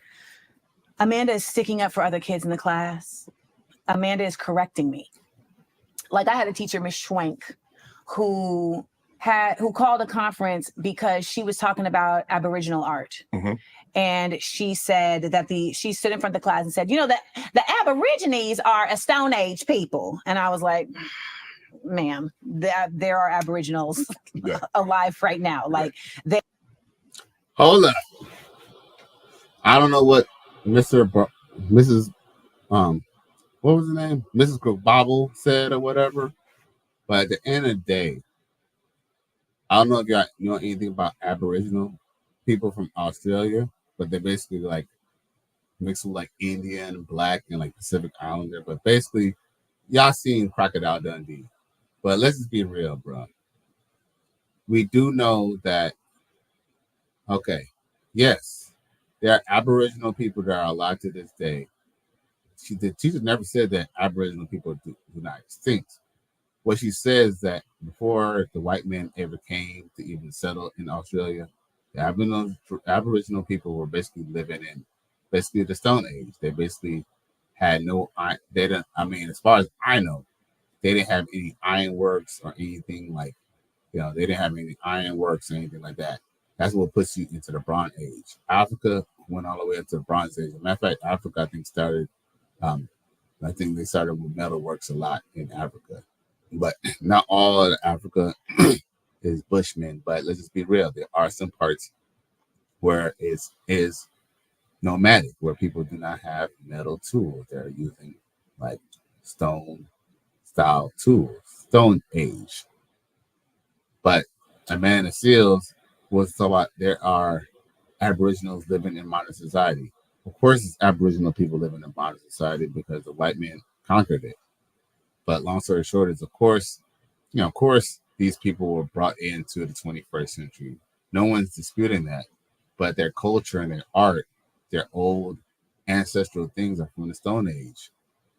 When Egypt, built the pyramids, Aborigines have been essentially living the same way for thousands and thousands of years until the white man came to Australia. Remember, Australia was an island that was far away from other landmass. But, Amanda Seals, there you go. You know everything, right? They are a part of civilization. Like, right. What are you talking about? And she's like, well, no, what I mean is that they've never advanced. And we're in a classroom in Orlando, Florida. So, like, if we don't check this type of stuff, right, it's going to just continue. So I was that student. Like, I was the kid who was always raising my hand and just wasn't easily appeased by simply just someone being an authority. Right. And I love this because when she called my mom and said, I'd like to set a conference up because I have some complaints about Amanda. My mom said, well, that's interesting because Amanda has some complaints about you. So, you already see her mother, who's a West Indian woman. Shout out to the West Indians, But her mother, and I'm going to just say this right now, as a person who's a West Indian descent myself, don't get it twisted. West Indians could be quite niggerish, bro. I am going to hold you. I am going to hold y'all.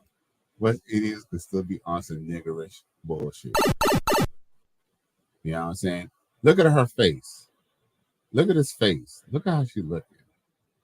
Does that seem like is that a chick who you want to go date, bro?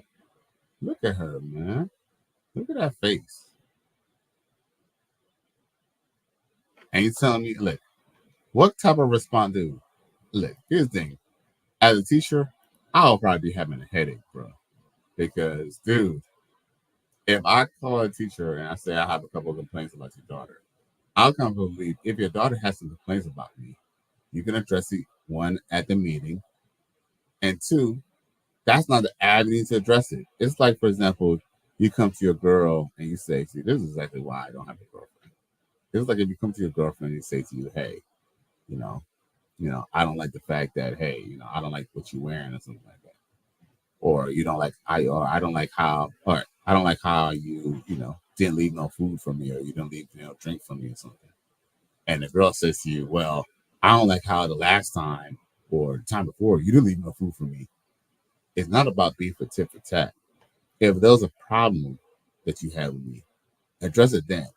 But it is very common for them, yes, them women, to bring up a problem when you mention a problem. And I know that shit's real. Emotional damage. Now, Love W says last ex was darn bipolar with some good piece sleeve. LOL. Shout out to the CJ and Koji gang. Love W also says craziness outshine the sex. It does. So his thing, it's not that it overshines the sex, it's just that, all that, all the fun time kind of passed away. So yes, it definitely outshine the sex. So you're right. SL Pro says true. And then Love W says, Callie, what's your take on Jamaican black women versus American black women as far as the dating market goes? To be honest, unless you get a Jamaican woman straight from Jamaica, it don't even fucking matter. They all the fucking same, bro. Look, I ain't gonna lie. I always kind of told myself, when I'm ready to have kids, I'm probably gonna go back to, the home country or, where my family's from, Jamaica, and go get me one of those little pretty little Jamaican chicks or, whatever coolie chick or whatever, whatever type of chick. It don't matter. Just as long as she's Jamaican or pretty. But I always tell myself, when I do get that Jamaican girl, I'm gonna keep her Ross right there. Look, I'm gonna do like Eddie Murphy said. I ain't bringing her back to fuck back. Me and her, we could be in love and be married in Jamaica. She is not coming to the States with me. Trust me. To be honest with you, they're just as bad. Straight up. And that's somebody who has Jamaican, Jamaican mommy, Jamaican dad, Jamaican family members, cousins, sisters, all that. Trust me. But if they stay there, Jamaican girls who just stay there, yeah.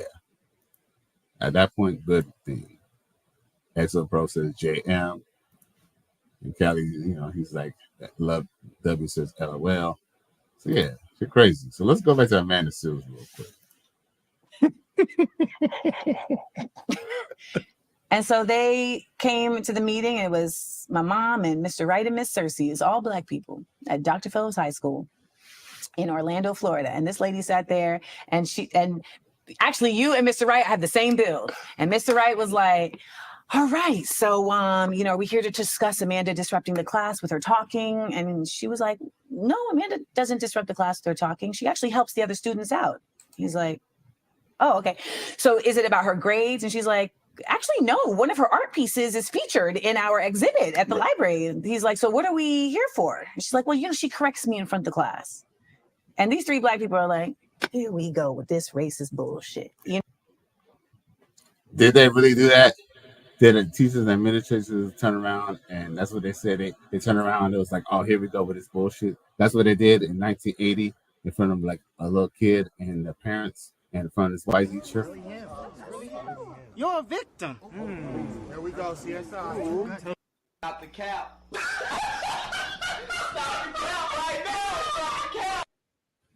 You're fucking lying, dude. She's lying. Because that's really what it is. We're in Florida in the 80s and the 90s. And but let me ask you this. Okay. Do you think she would have felt equally as offended if a white kid, because I'm assuming this teacher was white, right? Mm-hmm. If a white child would have corrected her, I think most teachers would feel some type of way if a child corrects them. That's not. Now, let's just be real. We know Black people in the hood have a saying that children are to be seen, not heard, and not to back talk. Black women have always said that they do not want the kids to back talk. So you tell me you have a teacher in the class, you're teaching the class. Mind you, Amanda Seals wasn't even right with that answer. So if she feels that, she doesn't want to have a debate in front of, a little kid in front of the other kids undermining her, that is something that should be addressed. And guess what? As a Black woman, she wouldn't even accept that from her own kids, much less from a student. It's not for me to surmise. I'm just saying that my experience was this lady giving wrong information. Yeah. She said it was not for her to surmise. What the fuck you mean? What the fuck do you mean, bro? Holy Jesus. It's not up to her for surmise. What the fuck is that? Of course it is. Because guess what? You're always supposed to put yourself in other people's shoes. Like, you can't just go say, see, that's kind of why Black people get very sensitive when it comes to things like, you know, police brutality and things like that. Because here's the thing, I'm not gonna say I'm a big guy who likes the police and everything like that. I'm gonna be honest with you, I'm not known to be the friend of the police. To be honest with you, I've had my own little fair share of run-ins with the law. But that being said, I can honestly say that, you know, sometimes when people get into it with a police officer, sometimes they bring it on themselves. Like, I'm just saying this as someone who doesn't even necessarily get along with police. I can honestly say something like people provoke things. So you cannot look at just one person's testimony. You have to hear the other person's side. So yes, as a teacher, and she was given the right information. You haven't proved it wrong yet. Of course, Aboriginals are driving cars and using computers and stuff now. Yes, because they've been colonized. But before the white man came, everyone knows the Aboriginals had the little slingshots and spears, and they had like the little, little pieces of cloth covering the junk and stuff. We know this. Come on now, bro. Yeah. And I'm allowed to correct her. Now, this is the same lady who tried to accuse. So this is where, the rubber meets the road right here.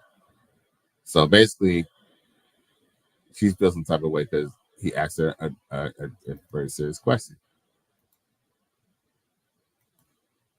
But, she's not trying to surmise.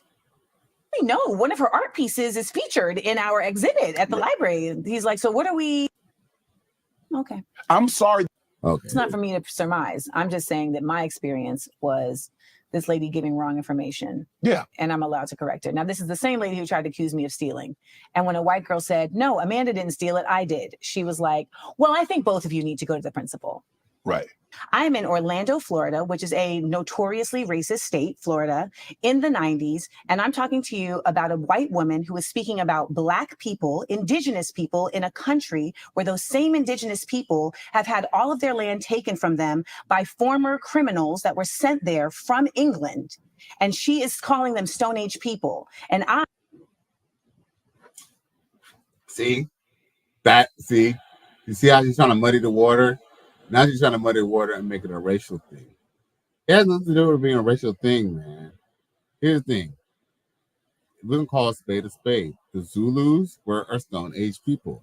That didn't mean that the Moors or, people in Western Africa didn't have ironworks, didn't have castles, didn't have technology, didn't have modern science. We're not saying that everybody in the world, but guess what? There are people to this day.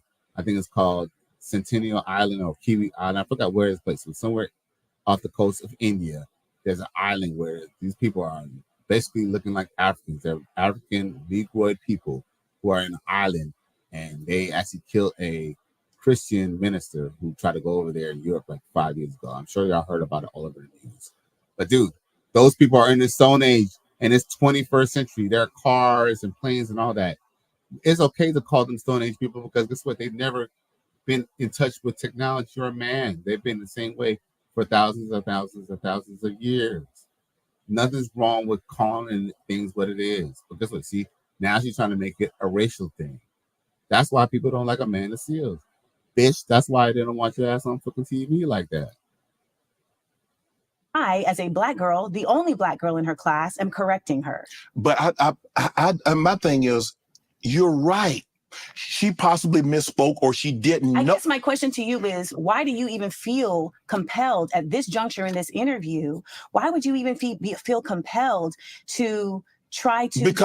Because I'm not defending, but my thing is that what I'm trying to say, most adults, when kids correct them or speak, feel some type of way. This is not unique to a Black, white, or white, Black. Facts. He ain't telling no motherfucking lie. All truth, bruh. He ain't lying. He ain't lying. He's telling the truth. But guess what? She in a roundabout way was basically saying, well, I'm the black woman. Why are you not backing me up because I'm black? That's basically what she was just saying. She probably got 2 dogs who's tired of listening to this bitch. You already know. But do you see that, XL Pro? Do you see that, all y'all? Righteous fear, y'all? Do y'all see this bullshit that you trying to pull? That's the bullshit that they talk about. See? But guess what? The media is attacking Shannon Sharpe because he didn't placate to her fucking feelings. All he did was bring up a fucking fact. We all know that black women do not accept back talking from anyone, especially from kids and especially from students. They probably even take a little bit. Well, the only reason why they don't beat their students is because it's against the law. But dude, black women do not like when people talk back to them. So why is she even trying to play coy and try to play dumb? She know damn well it was out of line. See, she tried to use a good scenario, and guess what? The scenario fucking sucked. Bitch, try again. Nope. Okay. That's all I'm saying. Okay. I'm sorry that you took it that way. But I remember when I was growing up, my grandparents and parents said, hey, kids, stay in your place. Adults are speaking. That's all. Maybe that didn't happen where you were from in Orlando, Florida. But where I grew up, when I grew up, kids did not correct adults. Look at her face. Because you can't argue with. You're a victim. Here we go, CSI. She can't even deny that. Look at her. Look at her. Look at her. Tell me that's not something that your mom would do. Look at that look. Look at that look.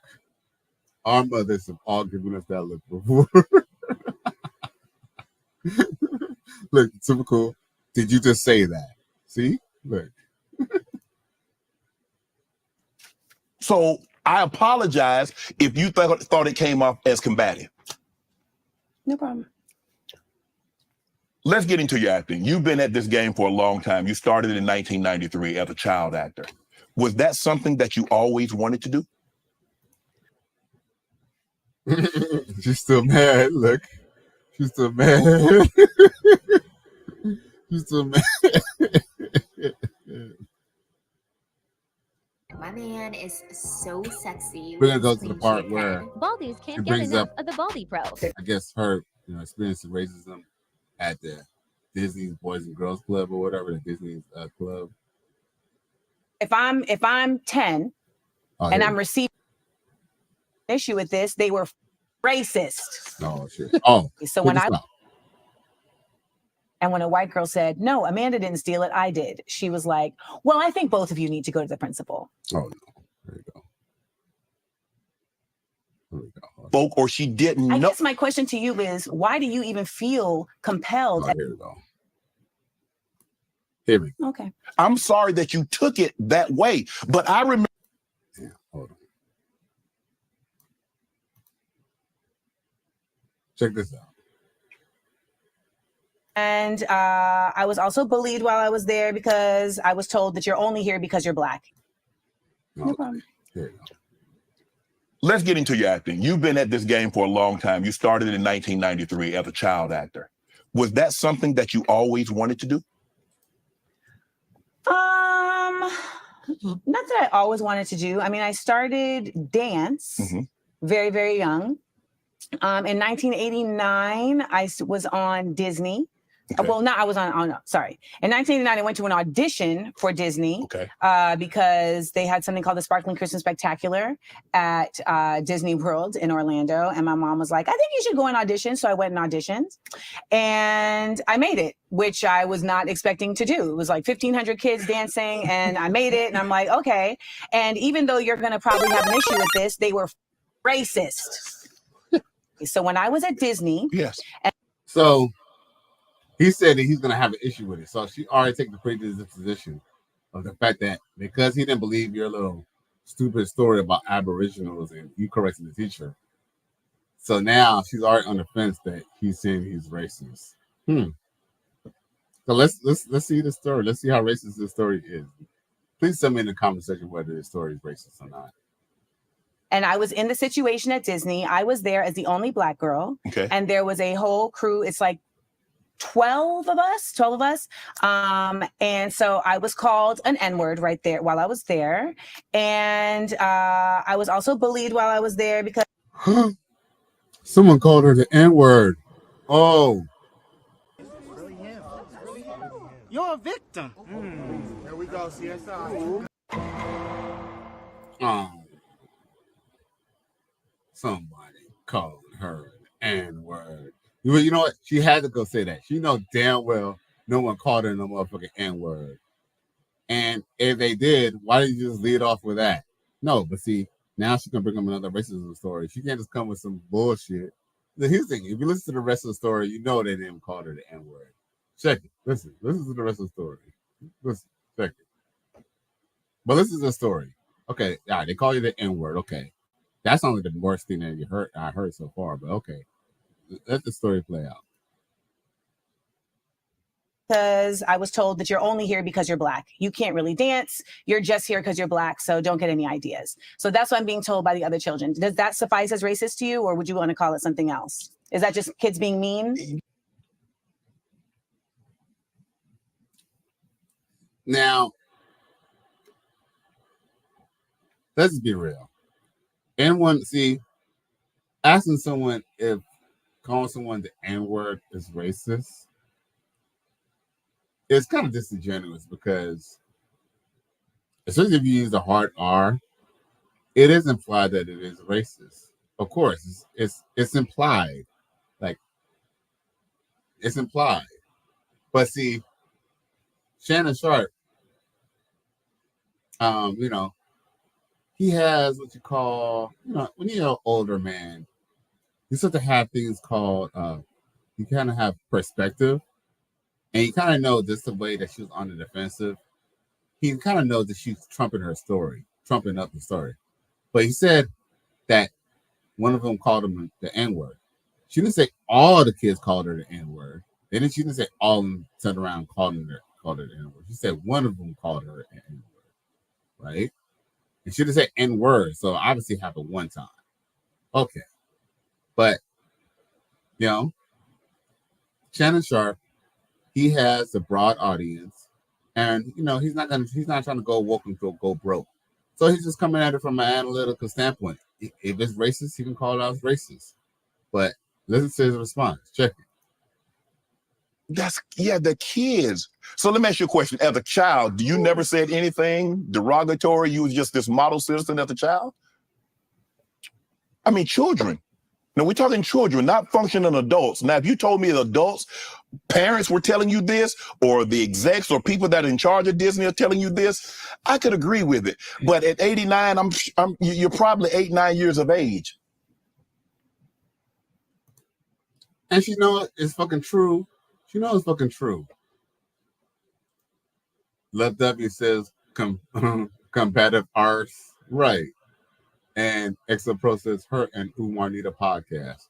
Hey, hey, you just called it into existence, right? It's gonna happen. Exo Pro, the podcast between her and Dr. Umar, it's gonna happen. Oh, trust me, it's gonna happen. Especially after this shit, it's gonna happen. That's in the making.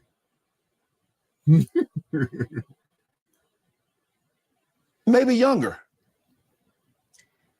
So you have no problem with the children that were cursing out Ruby Bridges and the Little Rock Nine? You think do you think that was just them being kids?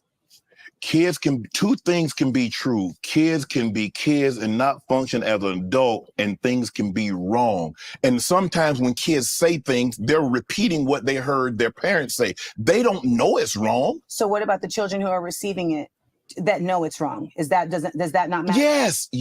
So if I'm 10 and I'm receiving that treatment and I know it's wrong, does it make my experience of it less? It doesn't make it any less valid. No. So that's what we're here to talk about. My experience. Yes.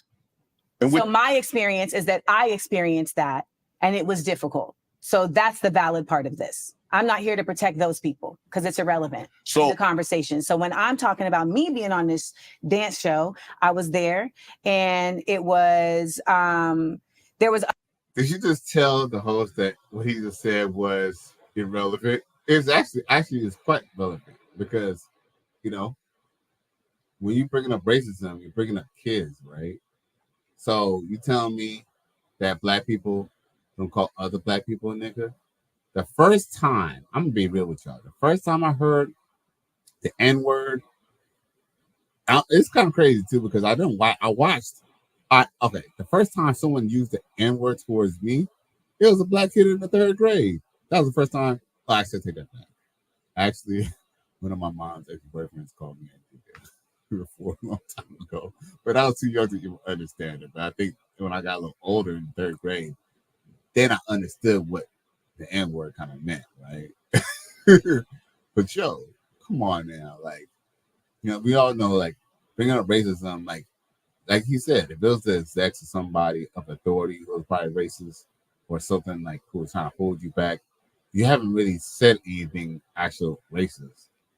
And maybe the kids are right. Maybe, you know what I'm saying? I mean, you never came out with a dancing career or anything like that. No one knows you for dancing. So it could be assumed that, you know, maybe you were just on there because you're a token black girl. You're racially ambiguous looking. You know, probably thought you was a Spanish girl. Exo Pro says, Conscious Bonnie and Clyde podcast. Right. They better pay you for coming up with that name, bro. Coming up with the concept, too. Love W says, imagine a cross-country road trip with this woman. Gee whiz. Bruh, we only watched 22 minutes of this. And bruh, I'm already sick and tired of this bitch. Straight the fuck up, bro. But we about to tread through because it's almost done.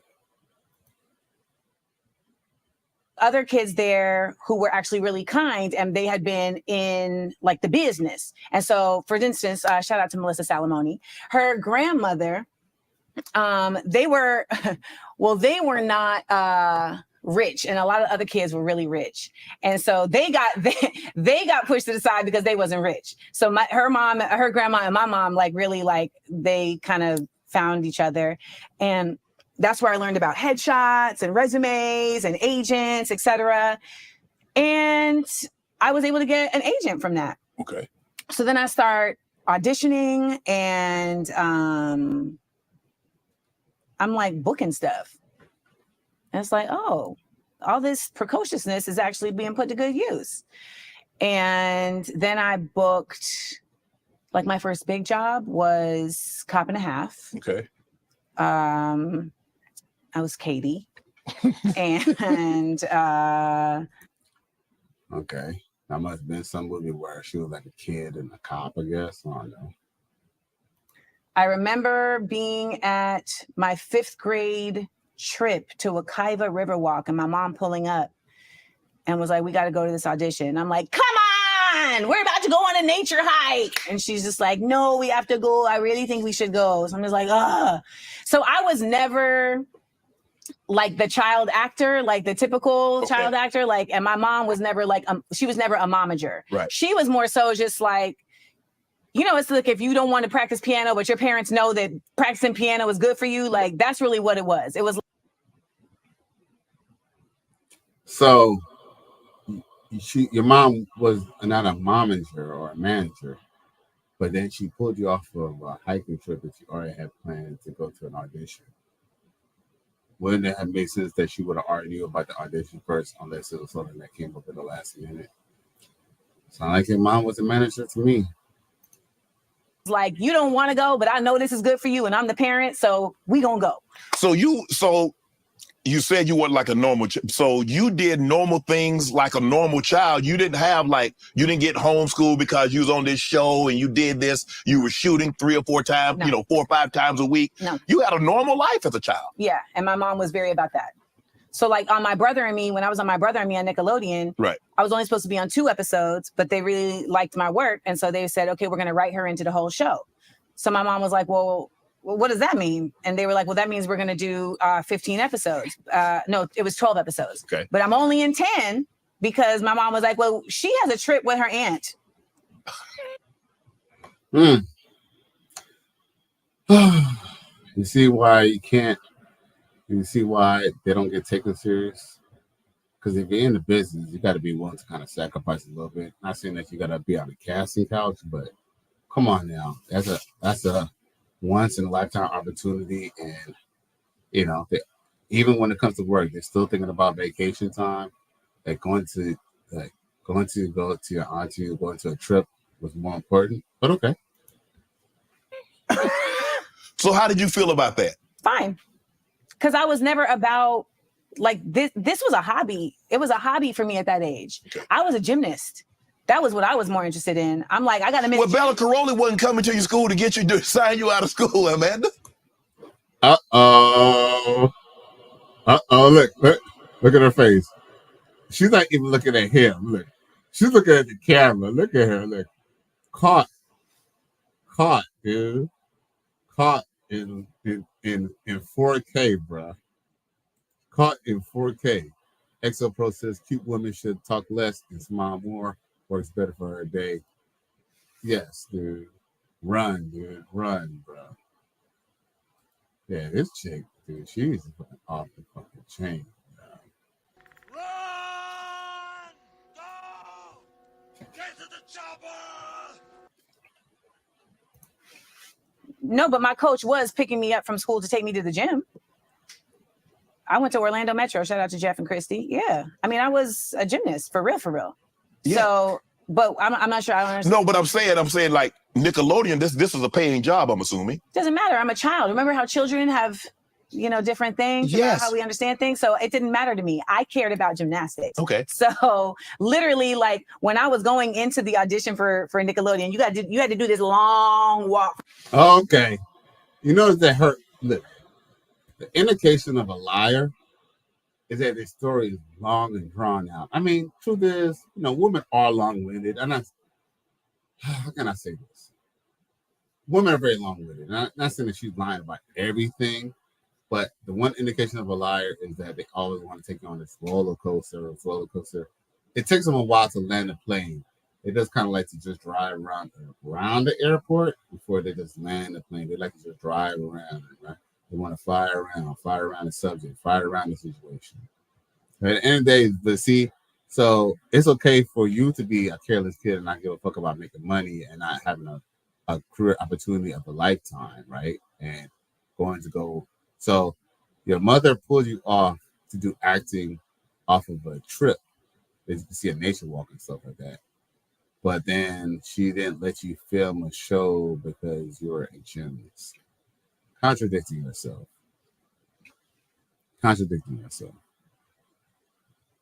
So at the end of the day, that's the reason why, Shannon Sharpe kind of basically got a lot of flack.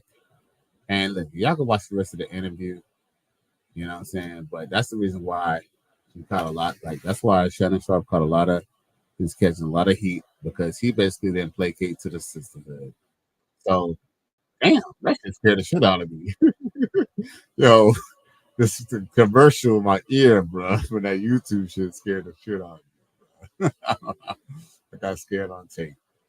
Anyway, long story short is, bro, look, at the end of the day, they're always going to be playing victim, at the end of the day.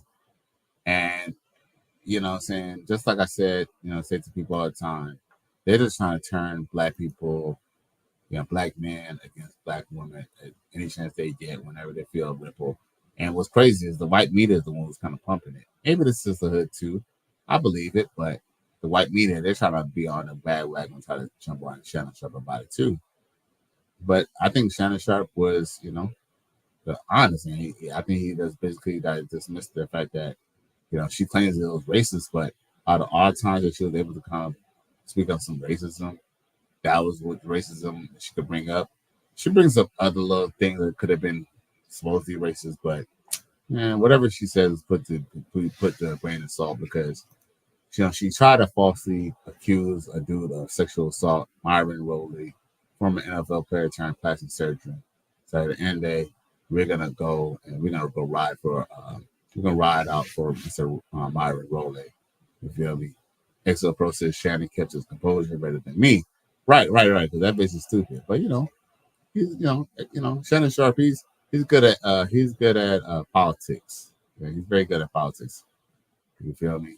So you know what I'm saying. So yeah, salute to Shannon Sharpe. Salute to XL Pro. Salute to everybody in the righteous people tuning in. Once again, thank y'all on Twitter gang. Please come to YouTube, like, share, and subscribe to my channel if you're feeling this shit. I appreciate y'all. Spread the word, drizzle. You already know. Please like, share, and subscribe to my channel if you're feeling this shit. Cali West, I'm out of here, man. Peace.